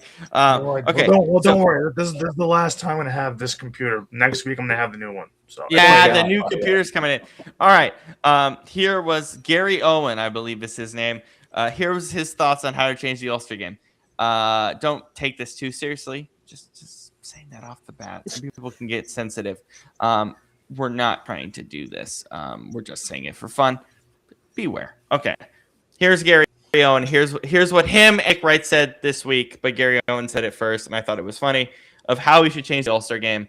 And it was just amazing. It'll never happen. Should we do an all-white versus all-black All-Star game? All-Star week? I think that would draw numbers. That would draw numbers. Cooper Flag. Okay, Do Luka. it. Okay, so we're gonna do America versus Europe. No, Europe. it's just black versus white and black. Yeah. That would draw more numbers than Europe versus America. Cut to the chase, This is what I would say. I would say if we go white versus black, I think that mixed guys can play on your team. mixed guys can play on either team. That's RJ. Is that Yeah, Richard that's Richard Jefferson. That is. That's what I RJ. said. Yeah. RJ. Yeah. Okay, wait. Let me finish this up. Let me finish this up. it's It's still- Richard Jefferson, Perk, and I think this is Gary Owen.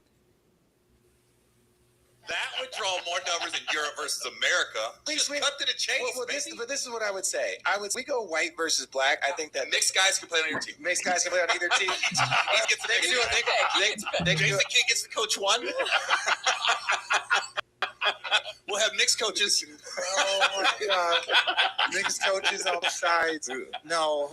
This is what I'm saying. So if we do black versus white, I think that separates us. I think if we do America versus European, that brings us together. No. Like, fuck them.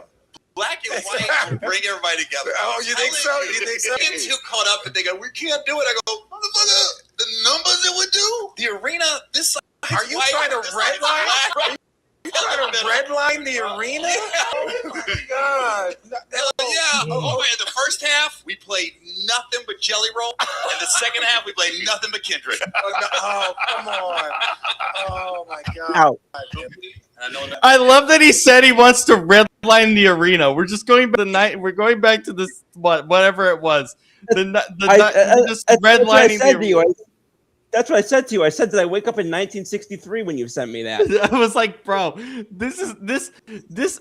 Either we do this idea or we just get rid of the All-Star game, because we're never gonna do this idea. People would be so stupid and not see how stupid it is if we did it. People would be like, this is racism, and I love people. There would be people on Twitter going, I love racism. I don't think we need that on Twitter. I don't think we need that on Twitter. But I genuinely think that would happen. But no, we should not do this. But if we did, it would. But if we did, NBC would love it because everyone in the world would tune into it. But no, we shouldn't do this. We should just. Here's my proposal. If we did feels like the if I did it from the OJ book. Well, here's the thing. I'm being honest. I think we will get to a point where they do consider this. We'll have a board of directors meeting about this, and it will get leaked sometime. I think a discussion, unfortunately, will happen because this is how bad the All-Star game is. That they're just like, let's think about racism, shall we? Like, I don't know. It's just, I think we either need to have this discussion because it would get viewership. Or, and this is the actual smart idea, we remove the All-Star game and the Rising Stars game. The celeb game can stay. The celeb game is stupid fun. And let's just keep the Saturday Skills Challenge. Because if people hate it and it's not that great, it's the most fun part of All-Star Weekend. Let's just keep the Saturday Skills Challenge, just move it to Sunday, and that's it. We don't need the rest of it. The players want to go. The star players want to rest. You're giving them an extra game to play when they're already massively injured all the time. They just want to be in Cancun for 2 weeks, and then we can go back to playing basketball. Wasn't a dunk contest this year? It's a really bad group of people. I think it has been for years, but still. I think it's Scoops man Isaiah Stewart is in it. I think.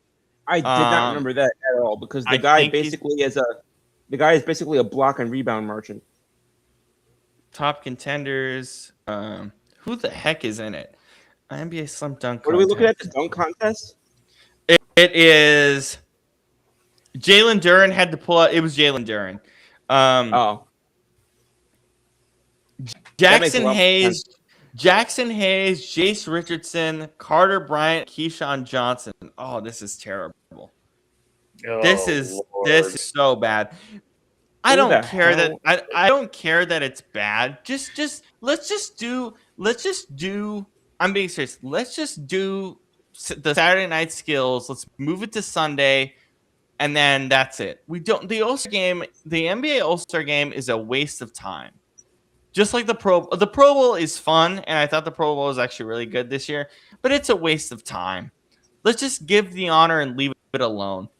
The players don't need to travel a bunch of miles till it's in Intuit Dome this year. The players want a break. Let's just give them a break, and we're good. Let's announce our All-Stars. Let's keep the announcement. Let's keep the debate about it with the announcements and stuff. And then let's just leave it alone. We don't need this anymore.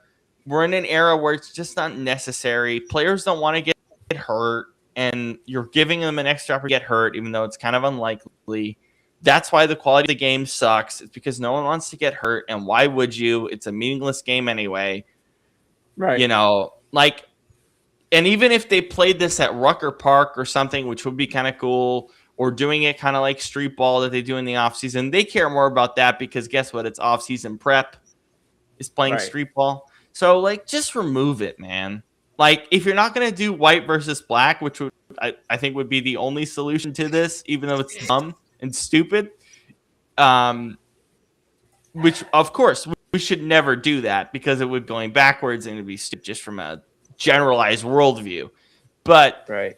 we just need to remove the All-Star game. There's no need for it. We need to remove it in all sports, honestly. We need to just remove it. It's just a wasteful thing. It just doesn't work in the modern era. Can we incentivize the dunk contest? I'm tired of watching bums dunk a basketball. But how do you incentivize it? Because it's also a risk of getting injured. How do you incentivize it? The thing is, I'm just old school. You can get injured, slipping out of the shower. You're a professional athlete at the highest level. Do you understand that one injury in the NBA can take 6 weeks and guys don't want to deal with that? It can, but it's the price you pay when you play the sport. That's my mentality. I'm just old school. I'm just old school like that. I consider myself old school too, but I will say, I can also take the flip mentality. We both remember several years ago, Aaron Judge went to, I think it was the home run derby, and he was trying to do that and whatever. He effed up his swing for the next 6 weeks. So yeah, it's just kind of wasted.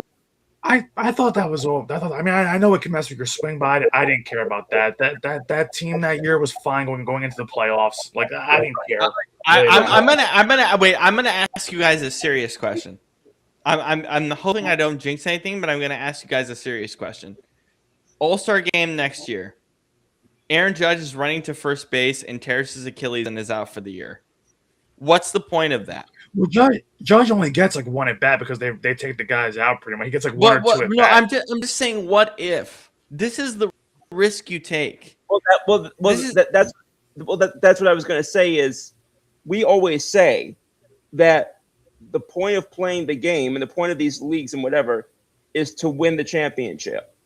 And the All-Star game doesn't incentivize that at all. It doesn't do anything. That's my point. At least a few years ago, back when they, in Major League Baseball, at least a few years ago, you could argue it did something because the league got home field advantage if that. I hated that. That was stupid. I'm not saying that I loved it per se, but I'm saying at least you could argue you were playing for something in that situation. Yeah. That whole thing that we just talked about with the injuries and whatnot, I would rather because frankly, if I don't care if it's a Yankee, if it's a whatever sport you want to take, I'd be more annoyed if a guy from my team went to the All-Star game and got injured than I would be if he declined an opportunity to participate. When I signed that contract, if I'm whatever league it is, if I sign that contract, my commitment I'm making is to that organization. I'm not committing to, one entertainment clustered nonsense. Yeah. Yeah. Once a year that the league can't even decide how it wants to do it or what it wants to do or what it wants to prioritize. My priority is not to make money for a commissioner who, doesn't know his ass from his head in the sand. Well, can I add to that though? Because I feel like this is the most important thing. Every time you watch an All-Star game, they always have to add the tag for people that don't watch the sport to go All-Star game, exhibition game. If it's an exhibition game, then what's the reason of even having it? It's a waste of everyone's time. That's my point.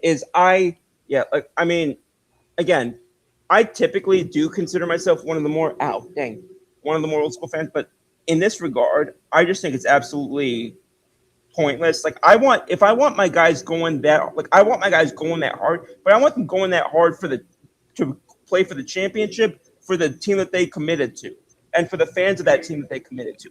I do not give a. What? I just got funny NBA news. This is really funny. What? So on February 7th and 9th, the Jazz removed Larry Markkinen and Triple J at the beginning of the fourth quarter and did not return, obviously, for tanking purposes. Well, guess what happened? The NBA fined the Jazz $500K and the Pacers $100K for violating player participation policies. Here's what the commissioner said. Overt behavior like this prioritizes draft position over winning, undermines the foundation of NBA's competition, and we will respond accordingly to any further actions that compromise the integrity of our games. I don't care if you fine them $600K. They have millions of dollars. This is a wasteful fine. That's not enough. That's so stupid. That's not enough. That doesn't do anything. Well, I will say, when you're playing in Salt Lake City and Indianapolis, that actually is something. But not when you're making billions of dollars anyway. This is stupid. Why are we fining them over player participation policy? How about you fix the tanking thing first so that people don't do this? And moreover, I've said this before. Rather than fine them an arbitrary amount of money, dock draft picks. They're tanking to get better draft picks. Dock draft picks. And don't dock the second round picks that get traded. Dock their first round pick. Yep. If you really wanna be juicy NBA, dock their first round pick. Juicy. Did I hear that phrasing? But I was gonna say something, but I've completely forgotten what the hell it was now. Well, no, we were just saying how the All-Star game is stupid. No. You know what that letter reminded me of? The way that can you reread what he said real quick? I absolutely can. Hang on, let me find it again. Thank you. I think I know where you're going because it reminds me of betting, which I thought was really funny. I don't think we're in the same place then, if that's where your mind went, because this had nothing to do with betting. Let me look at the full report here. Here we go. Here's the report. So here's what it said. So I'll read the full thing because I got it. Overt behavior from NBA Commissioner Adam Silver. Overt behavior like this. Overt is a very interesting word, Adam. We don't need that many weird words in a sentence. I hate weird words in a press release. Stop putting hard words in a press release. They just want to sound smarter than what they want to sound smarter than what they are, and they're actually sounding worse. Yeah, this makes you sound worse. Overt behavior. Who in their right mind has a conversation and goes, "Hey, Brandon, I'm on the show with you, and I'm gonna text you after this." And be like, "I hated how overt your behavior was today. Can you stop doing that?" Who says that? I mean, that wouldn't fit the context to begin with. I know, but still, overt behavior like this or like this that. It says like this that. Okay, weird. Overt behavior like this that prioritizes draft position over winning undermines the foundation of NBA competition. It will respond accordingly to any further actions that compromise the integrity of our games. Additionally, we are working with our competition committee and board of governors to implement further measures to root out this type of conduct. The further measures You know what that you're sounds like? talking. Go, Scoop. What does it make you sound? No, what that reminds me of? Washington has been advised that a referee can award a score if such behavior continues. That's exactly what this is. That's exactly what this is, because you know what the competition committee and board of governors are going to do this summer while they're discussing. They're going to discuss this, and they're going to go, "Hey, let's fine them $1 million instead of $500K." Great. Who cares? Like, this is stupid. Okay. Do you guys want to do Olympic stuff now? Scoop, are we good to move Yeah, on? well, actually, The question. Yeah. Actually, we've got a comment that came in for the Olympics real quick. That Kenny says he has a So Kenny said he has a question about the Olympics when the time is right. So while I wait for him to get his question in there, because he didn't actually put what the question was. So while I wait for him to get his question in there, you can kick us off in this topic right now if you desire. Yeah, so a couple things. Chloe Kim got upset in the halfpipe. Scott Silver would have been the first person in halfpipe to win 3 consecutive gold medals. Shaun White was close in Sochi. I think he finished with a silver also. It's tough to three-peat. Respect. She also had her messed up shoulder. Winning silver is still really respectful. Really respectable. Oh, yeah. Lindsey Vonn, tough. Honestly, tough. That was sad. That crash was horrific. That crash was horrific. I'm honestly grateful. I was trying to wake up that day, but I had been up until like 3 o'clock in the morning, probably because of this group. I didn't get a chance to wake up at 5:30 to watch it. And I'm honestly grateful that I didn't, because I think that would have been hard to watch live. It was tough to watch. Figure skating, dominant US as always, really good to see. Snowboard cross is so fun. I don't know if you guys have ever watched snowboard cross, but snowboard cross is I'll be honest, most of the things that you're naming I know because of Mario and Sonic at the Winter Olympics. Yeah, snowboard cross in real life is a stupidly fun sport. It's insanely fun. Also, I never thought I'd say this in the history of the world. Curling is a fun sport. Oh, yeah. Curling is nuts. Curling is so fun, dude. I gotta watch curling next, because to me it just looks like shuffleboard on ice.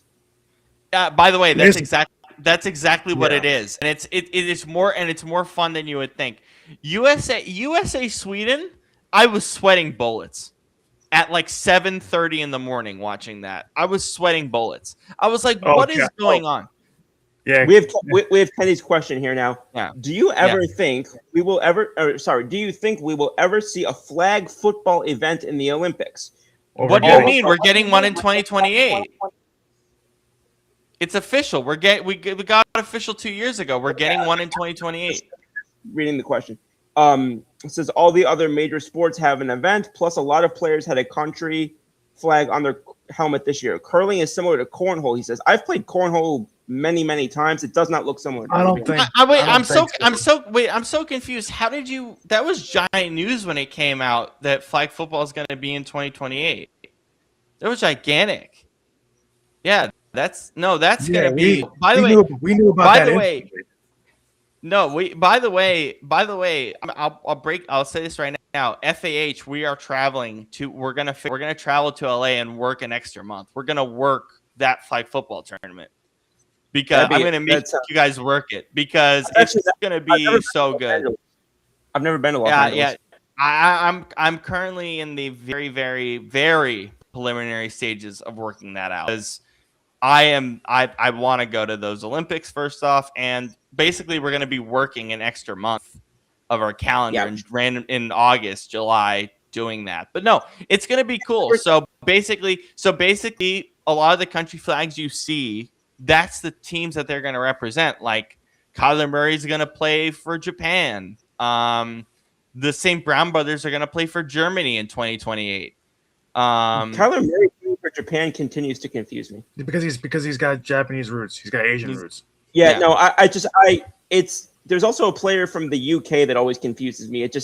There's certain players that I have trouble remembering. The lineage is interesting, and that's why the back of the helmets are cool. Uchenna Nwosu is Nigerian, so you're going to see a lot of those guys. And that's what I think is also, there's a lot of great flag football players across our country. So it's going to be tough because I don't know exactly what the U.S. football, I forgot what it's called. The U.S. football, is it called U.S. Football Association? I don't remember. There is a big like head honcho that doesn't, I have no clue what they're going to do. I think they're going to select NFL players, but I have no idea. They might select flag football. I have no idea. But flag football. Brandon, Shane, and I, and the Tika's guys, we should all do a flag football team. I know. I would. Yeah, love that. I think a couple of them do. I know Patty does. Patty plays. Who? A couple of the TCA guys do. Okay. Yeah. I'm still Anyway. used to everybody's name. Anyway, but no, it's going to be interesting because NFL players are available. CFL players are available. That got announced over the summer. So Canada is going to be very formidable. I think Japan is always really funny enough. The 4 countries that are really good at football: U.S., Canada, Japan, Australia. All 4 of them are announced. I mean that doesn't surprise me at all. I mean Australia. I mean obviously I think of Australia and I think of the best offensive tackle in football, Jordan Mailata. But they're all just. I'm not talking about Aussie rules football either. I'm talking about American football. Australia's very good at it. There was what the hell was his name? Was it Blair Walsh? Is that the guy I'm thinking of? Who was a great special teams player from Australia several years back? Was it Blair Walsh? No, not. I don't. No, not Blair Walsh. Blair. How was I saying? Oh, come on, wake up! I can picture the guy. It's not clicking. I know Michael Dixon's gonna probably play he's gonna do something for the Australian team. I don't know what. But yeah, it's gonna be interesting to see how the committees handle it. But no, I'm basically, guys. I'm sorry to say, you're gonna be working an extra month in 2028 because we're gonna be covering that. We're literally gonna be doing a show after every one of those damn games. But no, flag football 2028. I think it's gonna be incredible. The ad has your guys' quarterback Jalen Hurts, and it's my favorite ads of all time. Not NFL ads. It's if you guys haven't seen that, go just look up NFL flag football. It's the first ad that comes up. That ad's been circulating now for 3 years already. It's been a year because they announced it last. Did they announce it 2 years ago? Yeah, so 2 years ago. I thought it's been around for a long time. By the way, I found the guy. He was a running back for the 49ers. He was his name was Jared Hayne. Yes, I do remember. That's what I remember. It was a running back. I don't know where I got kicker from. But no, flag football is in 2028. NFL players are eligible. CFL players are eligible. It just kind of depends what the committees want to do. If they want to take NFL players, if they don't want to, because there are flag football leagues. The NFL is also currently working on making their own flag football league.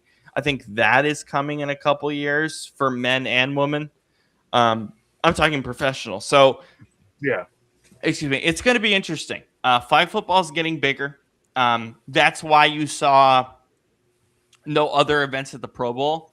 They're doing flag football because a lot of the Pro Bowl, even though it's supposed to be fun, a lot of that U.S. committee is looking at those Pro Bowl games and thinking about who they should add to that team. Obviously, it's light because it's the Pro Bowl, but it's going to be interesting. And the U.S. and Canada, you're going to have a tough time with a lot of the other countries who have already played flag football for a long time. So it's going to be interesting. Right. But, flag football in 2028 is going to be fun.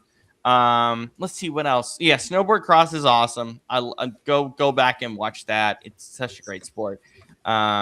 Ski jumping's been kind of fun. Yeah, curling's been insanely fun. I gotta check that. When's the next curling event that we play in? I have to look because mixed doubles just ended. Oh, the Germans keep winning luge because this is their 4th gold medal in a row. Yeah, Germans keep. I'm searching. What? I keep forgetting. What's the one with the gun? I'm just gonna write snow with a gun on the internet. Yeah, I know. Well, real quick, while you're doing that, Kenny says, "Okay, my bad. I totally forgot about that. How about a World Football Classic instead of all pro games?" But they already do that. They do that with juniors.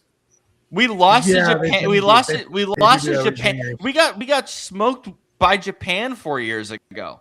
Japan is currently the best country in the world when it comes to football, not because we got smoked in the juniors. I'm searching "Snow with a Gun" sports. This is not good. It's biathlon. That's it. Yeah. Biathlon, Scoop. Biathlon is like Snow with a gun. Snow with but that's biathlon is snow with a gun. Scoop, biathlon is like the sport for manly men. It's like, and women are great at it too, but like, which they are. I'm not being facetious. They are. Sport is crazy. They ski for 10 meters, then they shoot real bullets at targets, and they have to hit those or they get time deductions. And they do that for 4 rounds. It's exhilarating. It's so freaking fun. Like, it's one of the most exhilarating things you'll ever watch in your life. Who the hell thought to make that a sport? I have no idea. They're carrying a 22 caliber small born rifle on their back. It's a giant ass rifle. Yeah. All I'm gonna remember now is Snow with a Gun. That's all I'm gonna think of it as now. Because that's what the sport is. It's snow with the gun, and it is fantastic. It is genuinely the most fantastic. It's so fantastic. I love it. It's fantastic. We won gold in cross country skiing, the first time in history, as well for the U.S. Okay, Olympic hockey. Brandon, this ice is even worse for the men, and it's unbelievable. It's so bad. That was something I was going to ask y'all about. What is the update with the ice?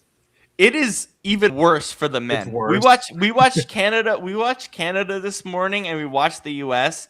It doesn't. Yeah, they're playing so physical, but it doesn't make sense for the ice dimensions. It's insane. But go ahead, Brandon. You have more on this than I do. I even said when the women opened up that the ice sucked. So you can just imagine what it looks like for the men. So not only do we have a small rink, like we said before last week, not only do we have just crappy looking ice, chip marks everywhere, blade marks all across it, faded looking, all that good stuff. We also now, because I forgot about this. I know this was a thing. We forgot about this, but there's no fighting in Olympic hockey also. So that's another thing. So basically, really, before Brandon continues, international rules are different, but also the Olympics care about. So here's the thing you guys have to understand about the Olympic Games. The Olympic Games are about, and I'm going to quote about this, they're about grace and elegancy. And you're putting hockey there. Yes. So hockey is like the least grace and elegant sport in this Olympic Games.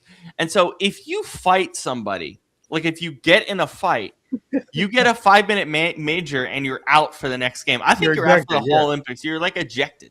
So you can't fight.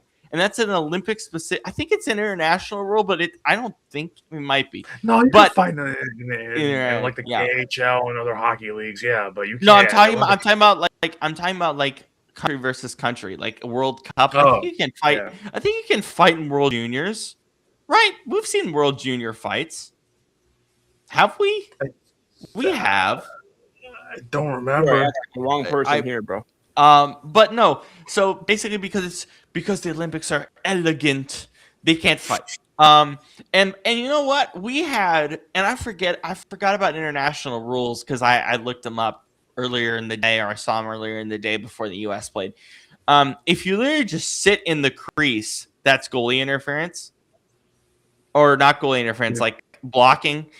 It's not being shoved. Like if you're just there, because that's what happened with his first goal today that got overturned. He was just in the blue area. If you're in there at any point, doesn't matter if you get shoved or not. It's not a goal. So like there's like very specific rules. Great job by Lafayette challenging a lot of those. But Brandon, I'm actually worried. That first period was not good. Yeah, it wasn't clean. Canada played no defense that game this morning. They played no defense at all, but they didn't have to. They were just better. And Latvia's defense was better than Czechia's today, but even so, like Canada had a way better performance today. But you know what? Like to me, it's like it's two countries that won't be playing for anything, playing against the two pretty much best countries in these games. So, like, it all just comes down to just those two teams playing each other down the road. Right. Unless Sweden or Finland has something to say about it, which they might. Yeah, I don't think the Finnish will. Sweden could, but I don't think the Finnish will because once again, one thing about Finland players, no Finnish. But I think that when it comes to like, you know, like the U.S. has an easy group stage. They do.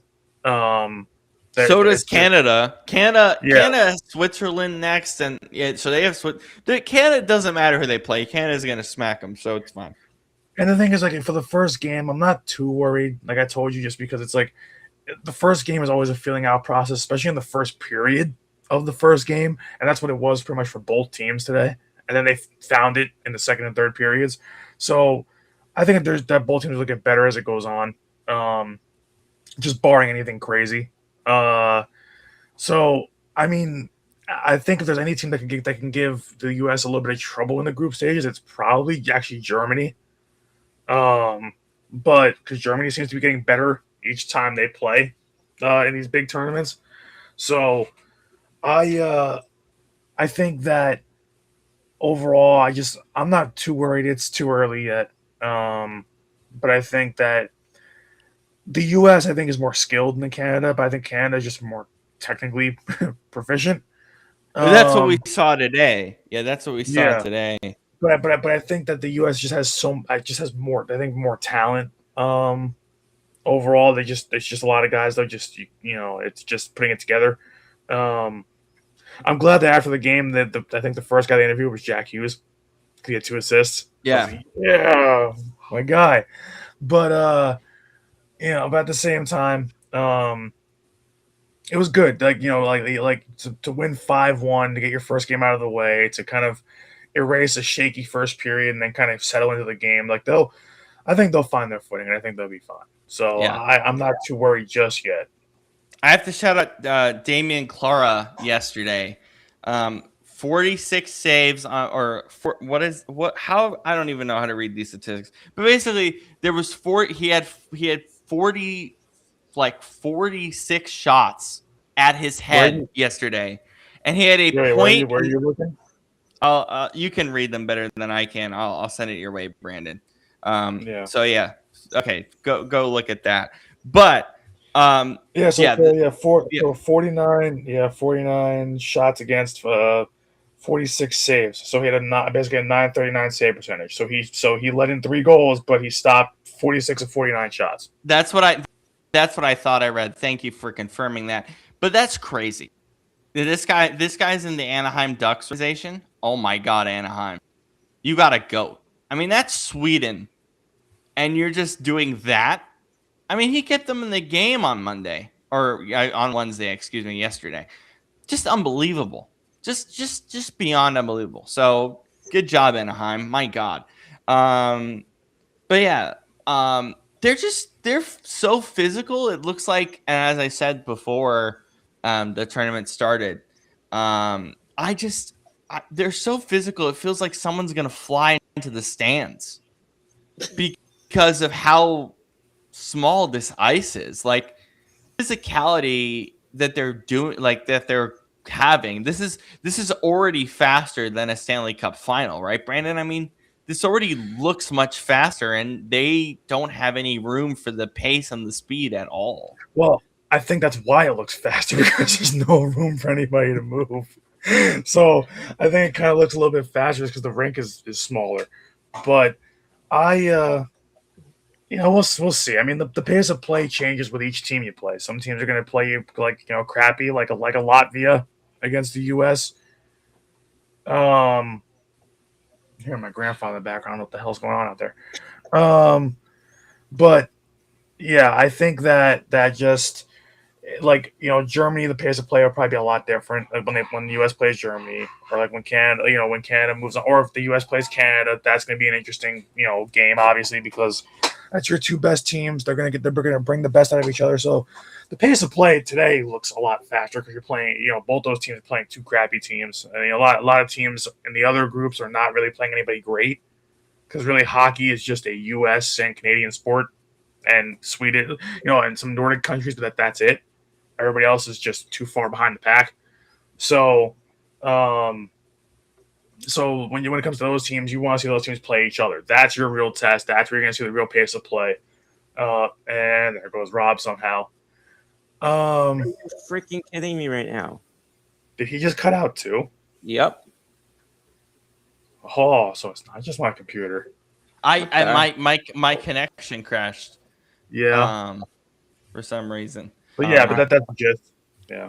Yeah, no, Canada has Switzerland left tomorrow, and then France left on Sunday. We have Denmark on Saturday and Germany on Sunday. All the US games are on USA Network for Saturday and Sunday. And then USA Italy on the women's side, the first quarterfinal, or the quarterfinal for the women's run is tomorrow. Not a big deal. The US have won their games by a margin of 4 goals. Yeah. On the women's side, they have just smoked all competition. They're going to handle Italy without much question. We will see US and Canada on the women's side. I almost guarantee you, either in the semis or most likely the final. And Canada will be healthier. Canada the other day, as Brandon, you and I watched, we couldn't take anything away from that game because they were just not healthy. So yeah. That's all I got on Olympics though. This should be a fun couple more weekend, but also pretty much last week of the Olympics next week. There's just a lot to look forward to. So I'm excited to see what we get up to next Thursday on the show in terms of Olympic coverage, because there's just gonna be a lot of great things on the pike over the next few days. Absolutely, and we'll also be. It's already technically kind of started, but we'll also be a little bit more into the what do you call it? Baseball spring training. So we'll have some. Okay, wait. Can I ask a question about spring training? Yes. Yeah. Because of the WBC, does spring training matter less for you guys? Because a lot of these guys are going to be jumping to the WBC. It's never mattered much for me to begin with. Well, I shouldn't say never, but like since I've gotten older, it hasn't mattered much for me to begin with. But it definitely matters less. Well, I'll put it this way. The individual games don't matter to me. I think it matters from like a perspective of, the players being able to like build up. I mean, we saw that it means something in general, like a few years ago when we had those guys all getting injured because of the freaking lockout. Right. So I'm not saying that spring training inherently itself doesn't matter, but I'm saying that the individual games don't interest me all that much. But I do think that it will be interesting to keep an eye on how those players that are doubling as WBC and going over to, playing those games, it will be interesting to me to see how those things progress for those individual players, and if that impacts their ability to perform when they return. But I wouldn't say it matters that much less, but only because it inherently the individual games have not really mattered for me to begin with. But I would kind of differentiate the individual game importance from the importance of spring training inherently. What I kind of figured out last spring training is that it's a lot more about like personnel, right, Brandon? It's more about like, are your guys healthy? Yeah. As Scoop said, people are progressing. Is that basically what it is? Basically, yeah. You're hoping that when you get the pitchers and catchers reporting and you get the the introductory press conferences for the season, you're hoping that to hear good news from your manager and saying, hey, all these guys are good to go. Like yesterday, Aaron Boone said they were all good to go, and then today, Cam Schlittler popped up with a really minor injury, but he tweeted out himself he's fine. He just needs a little bit of rest on it. Right. It was just last. Right. So he's like, yeah, I'm fine. You have situations where guys are working out, like, for example, they might be trying out a guy at a new position or a guy maybe trying to add a pitch to his arsenal, one thing or another.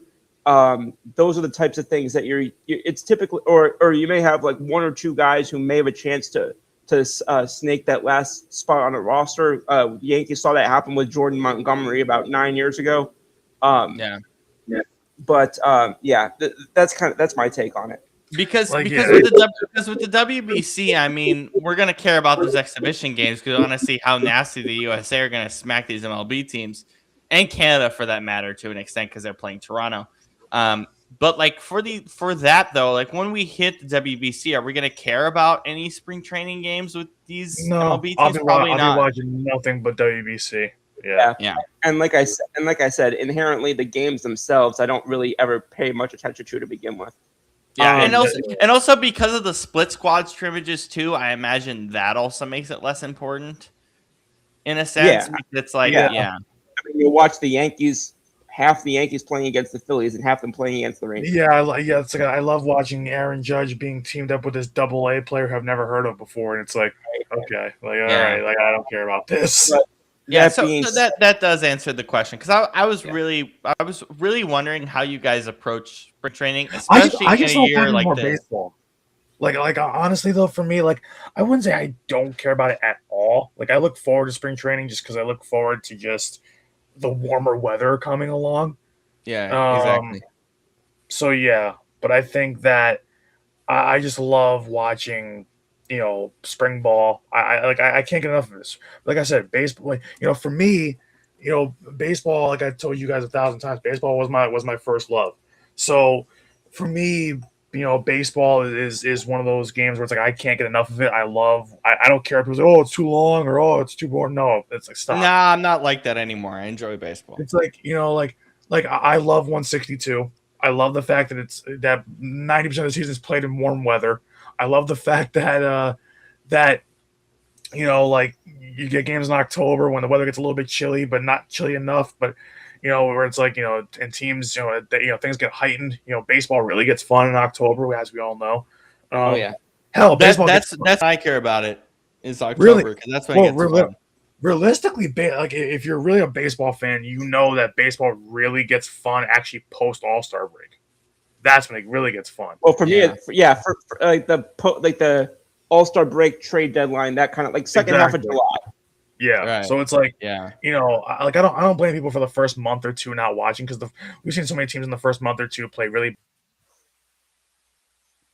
Oh, for crying out loud! anyway, but as Brandon was saying, teams play really. There you go. Yay! But but it's like for the first month or two, we see teams play really bad baseball. But it's like, and then they get really hot at the end and make the postseason and they go on a run or vice versa. Atlanta. Yeah. Atlanta this year. Yeah. I think this year, it was. But it's like, I don't know if did they actually make it? I don't remember if they did. Yeah. But I just, so for me, like when it comes to spring baseball, like WBC seasons are awesome. I love WBC seasons, but even when there's no WBC, even when it's just regular, just spring training, I will watch it. I want to see baseball again, period. I don't care what kind of baseball it is. So for me, I'm just like, yeah. No, sorry. Finish up. My bad, Brandon. no, but that's as I was just gonna say. Just for me, I love baseball too much to where it's like I know it means nothing overall in the grand scheme of things, and you just want your players to be healthy. But as a baseball fan, and when your basketball team sucks and your hockey team usually sucks, and there's no football, of course I'm gonna watch baseball. What the hell else am I gonna watch? Yeah. So we're really lucky this year how we're shifting through things because Super Bowl shift straight to the Olympics, shift straight to WBC. Shift straight to March Madness, shift straight to NBA, NHL playoffs, and then baseball season starting.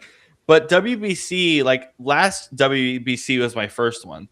And I was texting my baseball friends. I was like, this is great. It's like, I'm like 2 a.m. watching Chinese Taipei and Korea. And I'm like, this is amazing because it's like competitive baseball. It's just good, And so it's nice. So that's the thing. You're playing for something. You're playing for your country.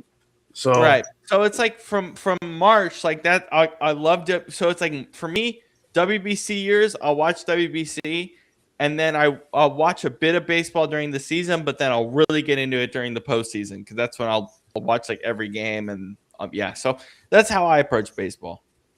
But But I definitely I'm gonna start watching a bit more during the summer. I like what Kenny said. He said, "Who are your sleeper teams this year?" He said, "Orioles?" Question mark. I wouldn't say the Orioles. I would have don't- said that if they got literally any more pitching. Yeah, True. that's my biggest problem is that to me they've got the hitting, they just don't have any pitching. I sleeper teams. Here's my thing though. Here's my thing with Major League Baseball. How different is this year going to be from last year? Because only a few teams made any significant changes. Yeah, I don't think Most much teams just is kind of gonna stayed change. packed. Yeah. Yeah, I don't think much is going to change. I don't think. I mean, I think the Cubs will be just as good as they were last year. Dodgers obviously champs. I think the Yankees will probably end up being either first or second in division like they are every year. Blue Jays will still be in the mix in that division. I think the Red Sox might get there a little bit. I think that's the only thing is I can see the Blue Jays after being so close and not winning it. Like we talk about like in football, like it's a little bit different when you're so close to winning it. Usually you can kind of go back. It's baseball is a little bit different, but I think when the Blue Jays are so, I think like they were emotionally spent from getting that close that I'm just like I don't think they're going to be as good this year. And I think that and I think honestly, if I'm thinking about a sleeper, don't be surprised if the Red Sox are way better than what they were last. And listen, they made the postseason.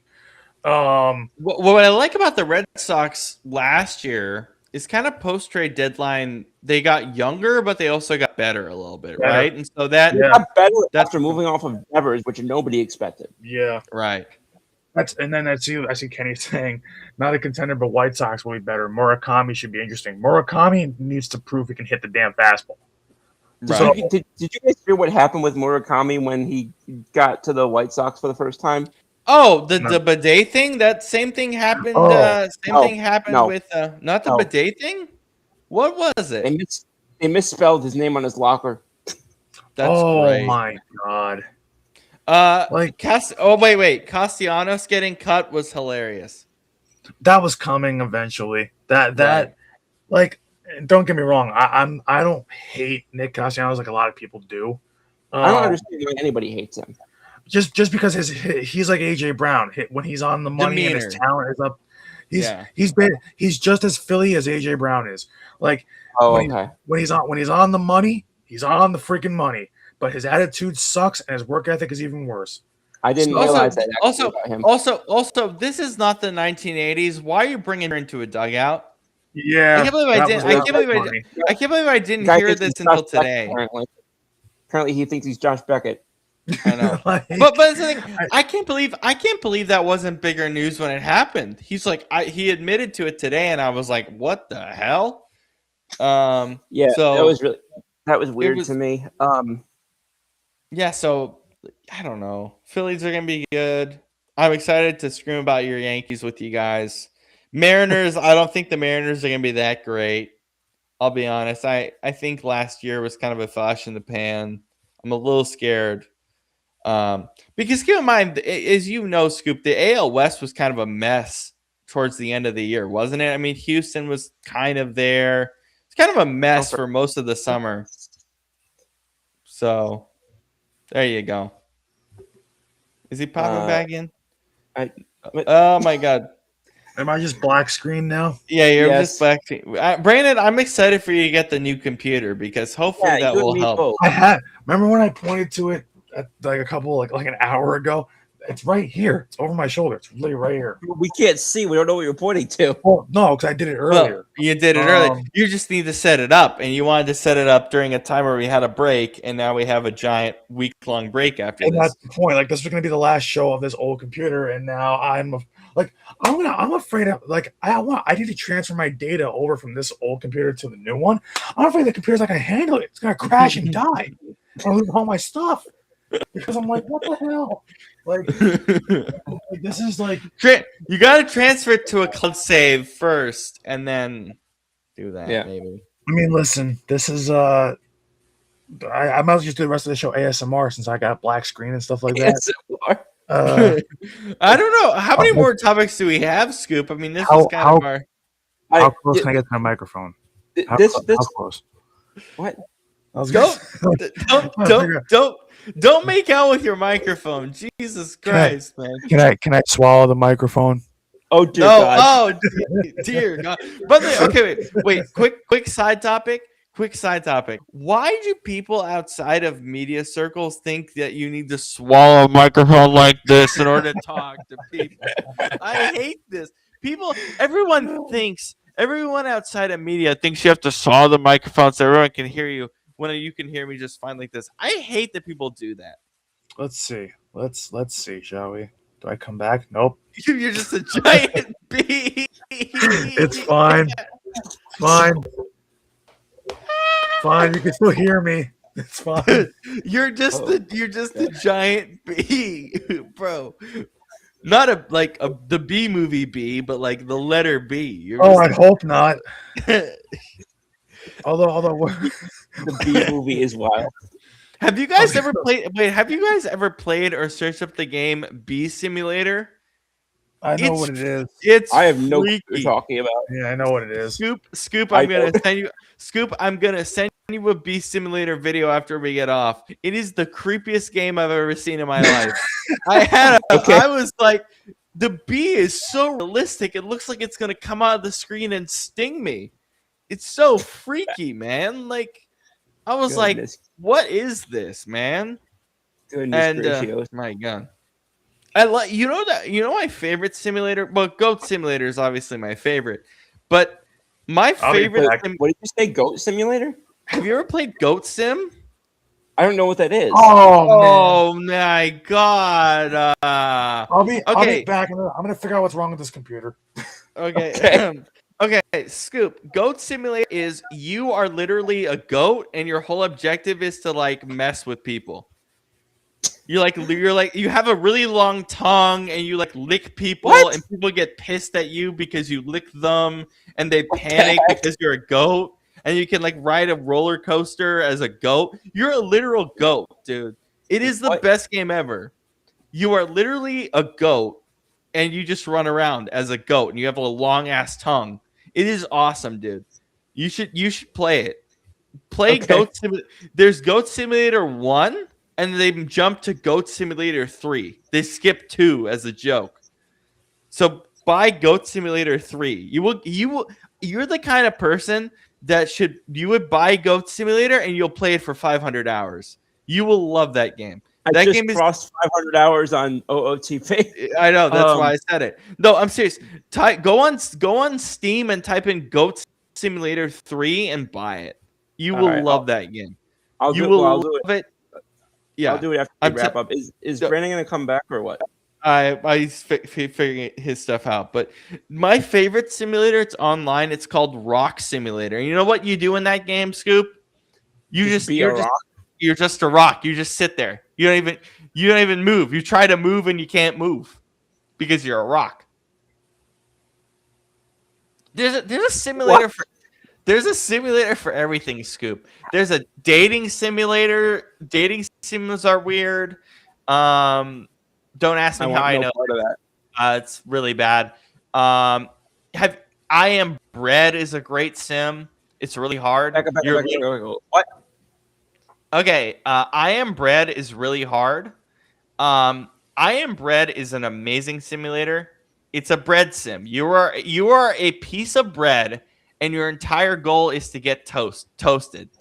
And so basically, I have to write these down. It's I Am Bread. It's the Rock Sim. No. Don't worry about the Rock Sim. Rock Sim is stupid. Goat Simulator 3. What was the Goat Simulator? Goat Simulator 3 and I Am Bread.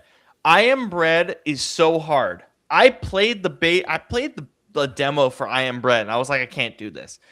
I Am Bread is amazing. Because the entire point of I Am Bread is to get the bread toasted in different locations. And so you have to figure out how to toast. You have to figure out how to toast yourself. And it's very hard. Because you start from like a really long, you start from like a table and the toaster's like across the room. But here's the thing. your edibility meter goes down. So if you fall to the ground, guess what?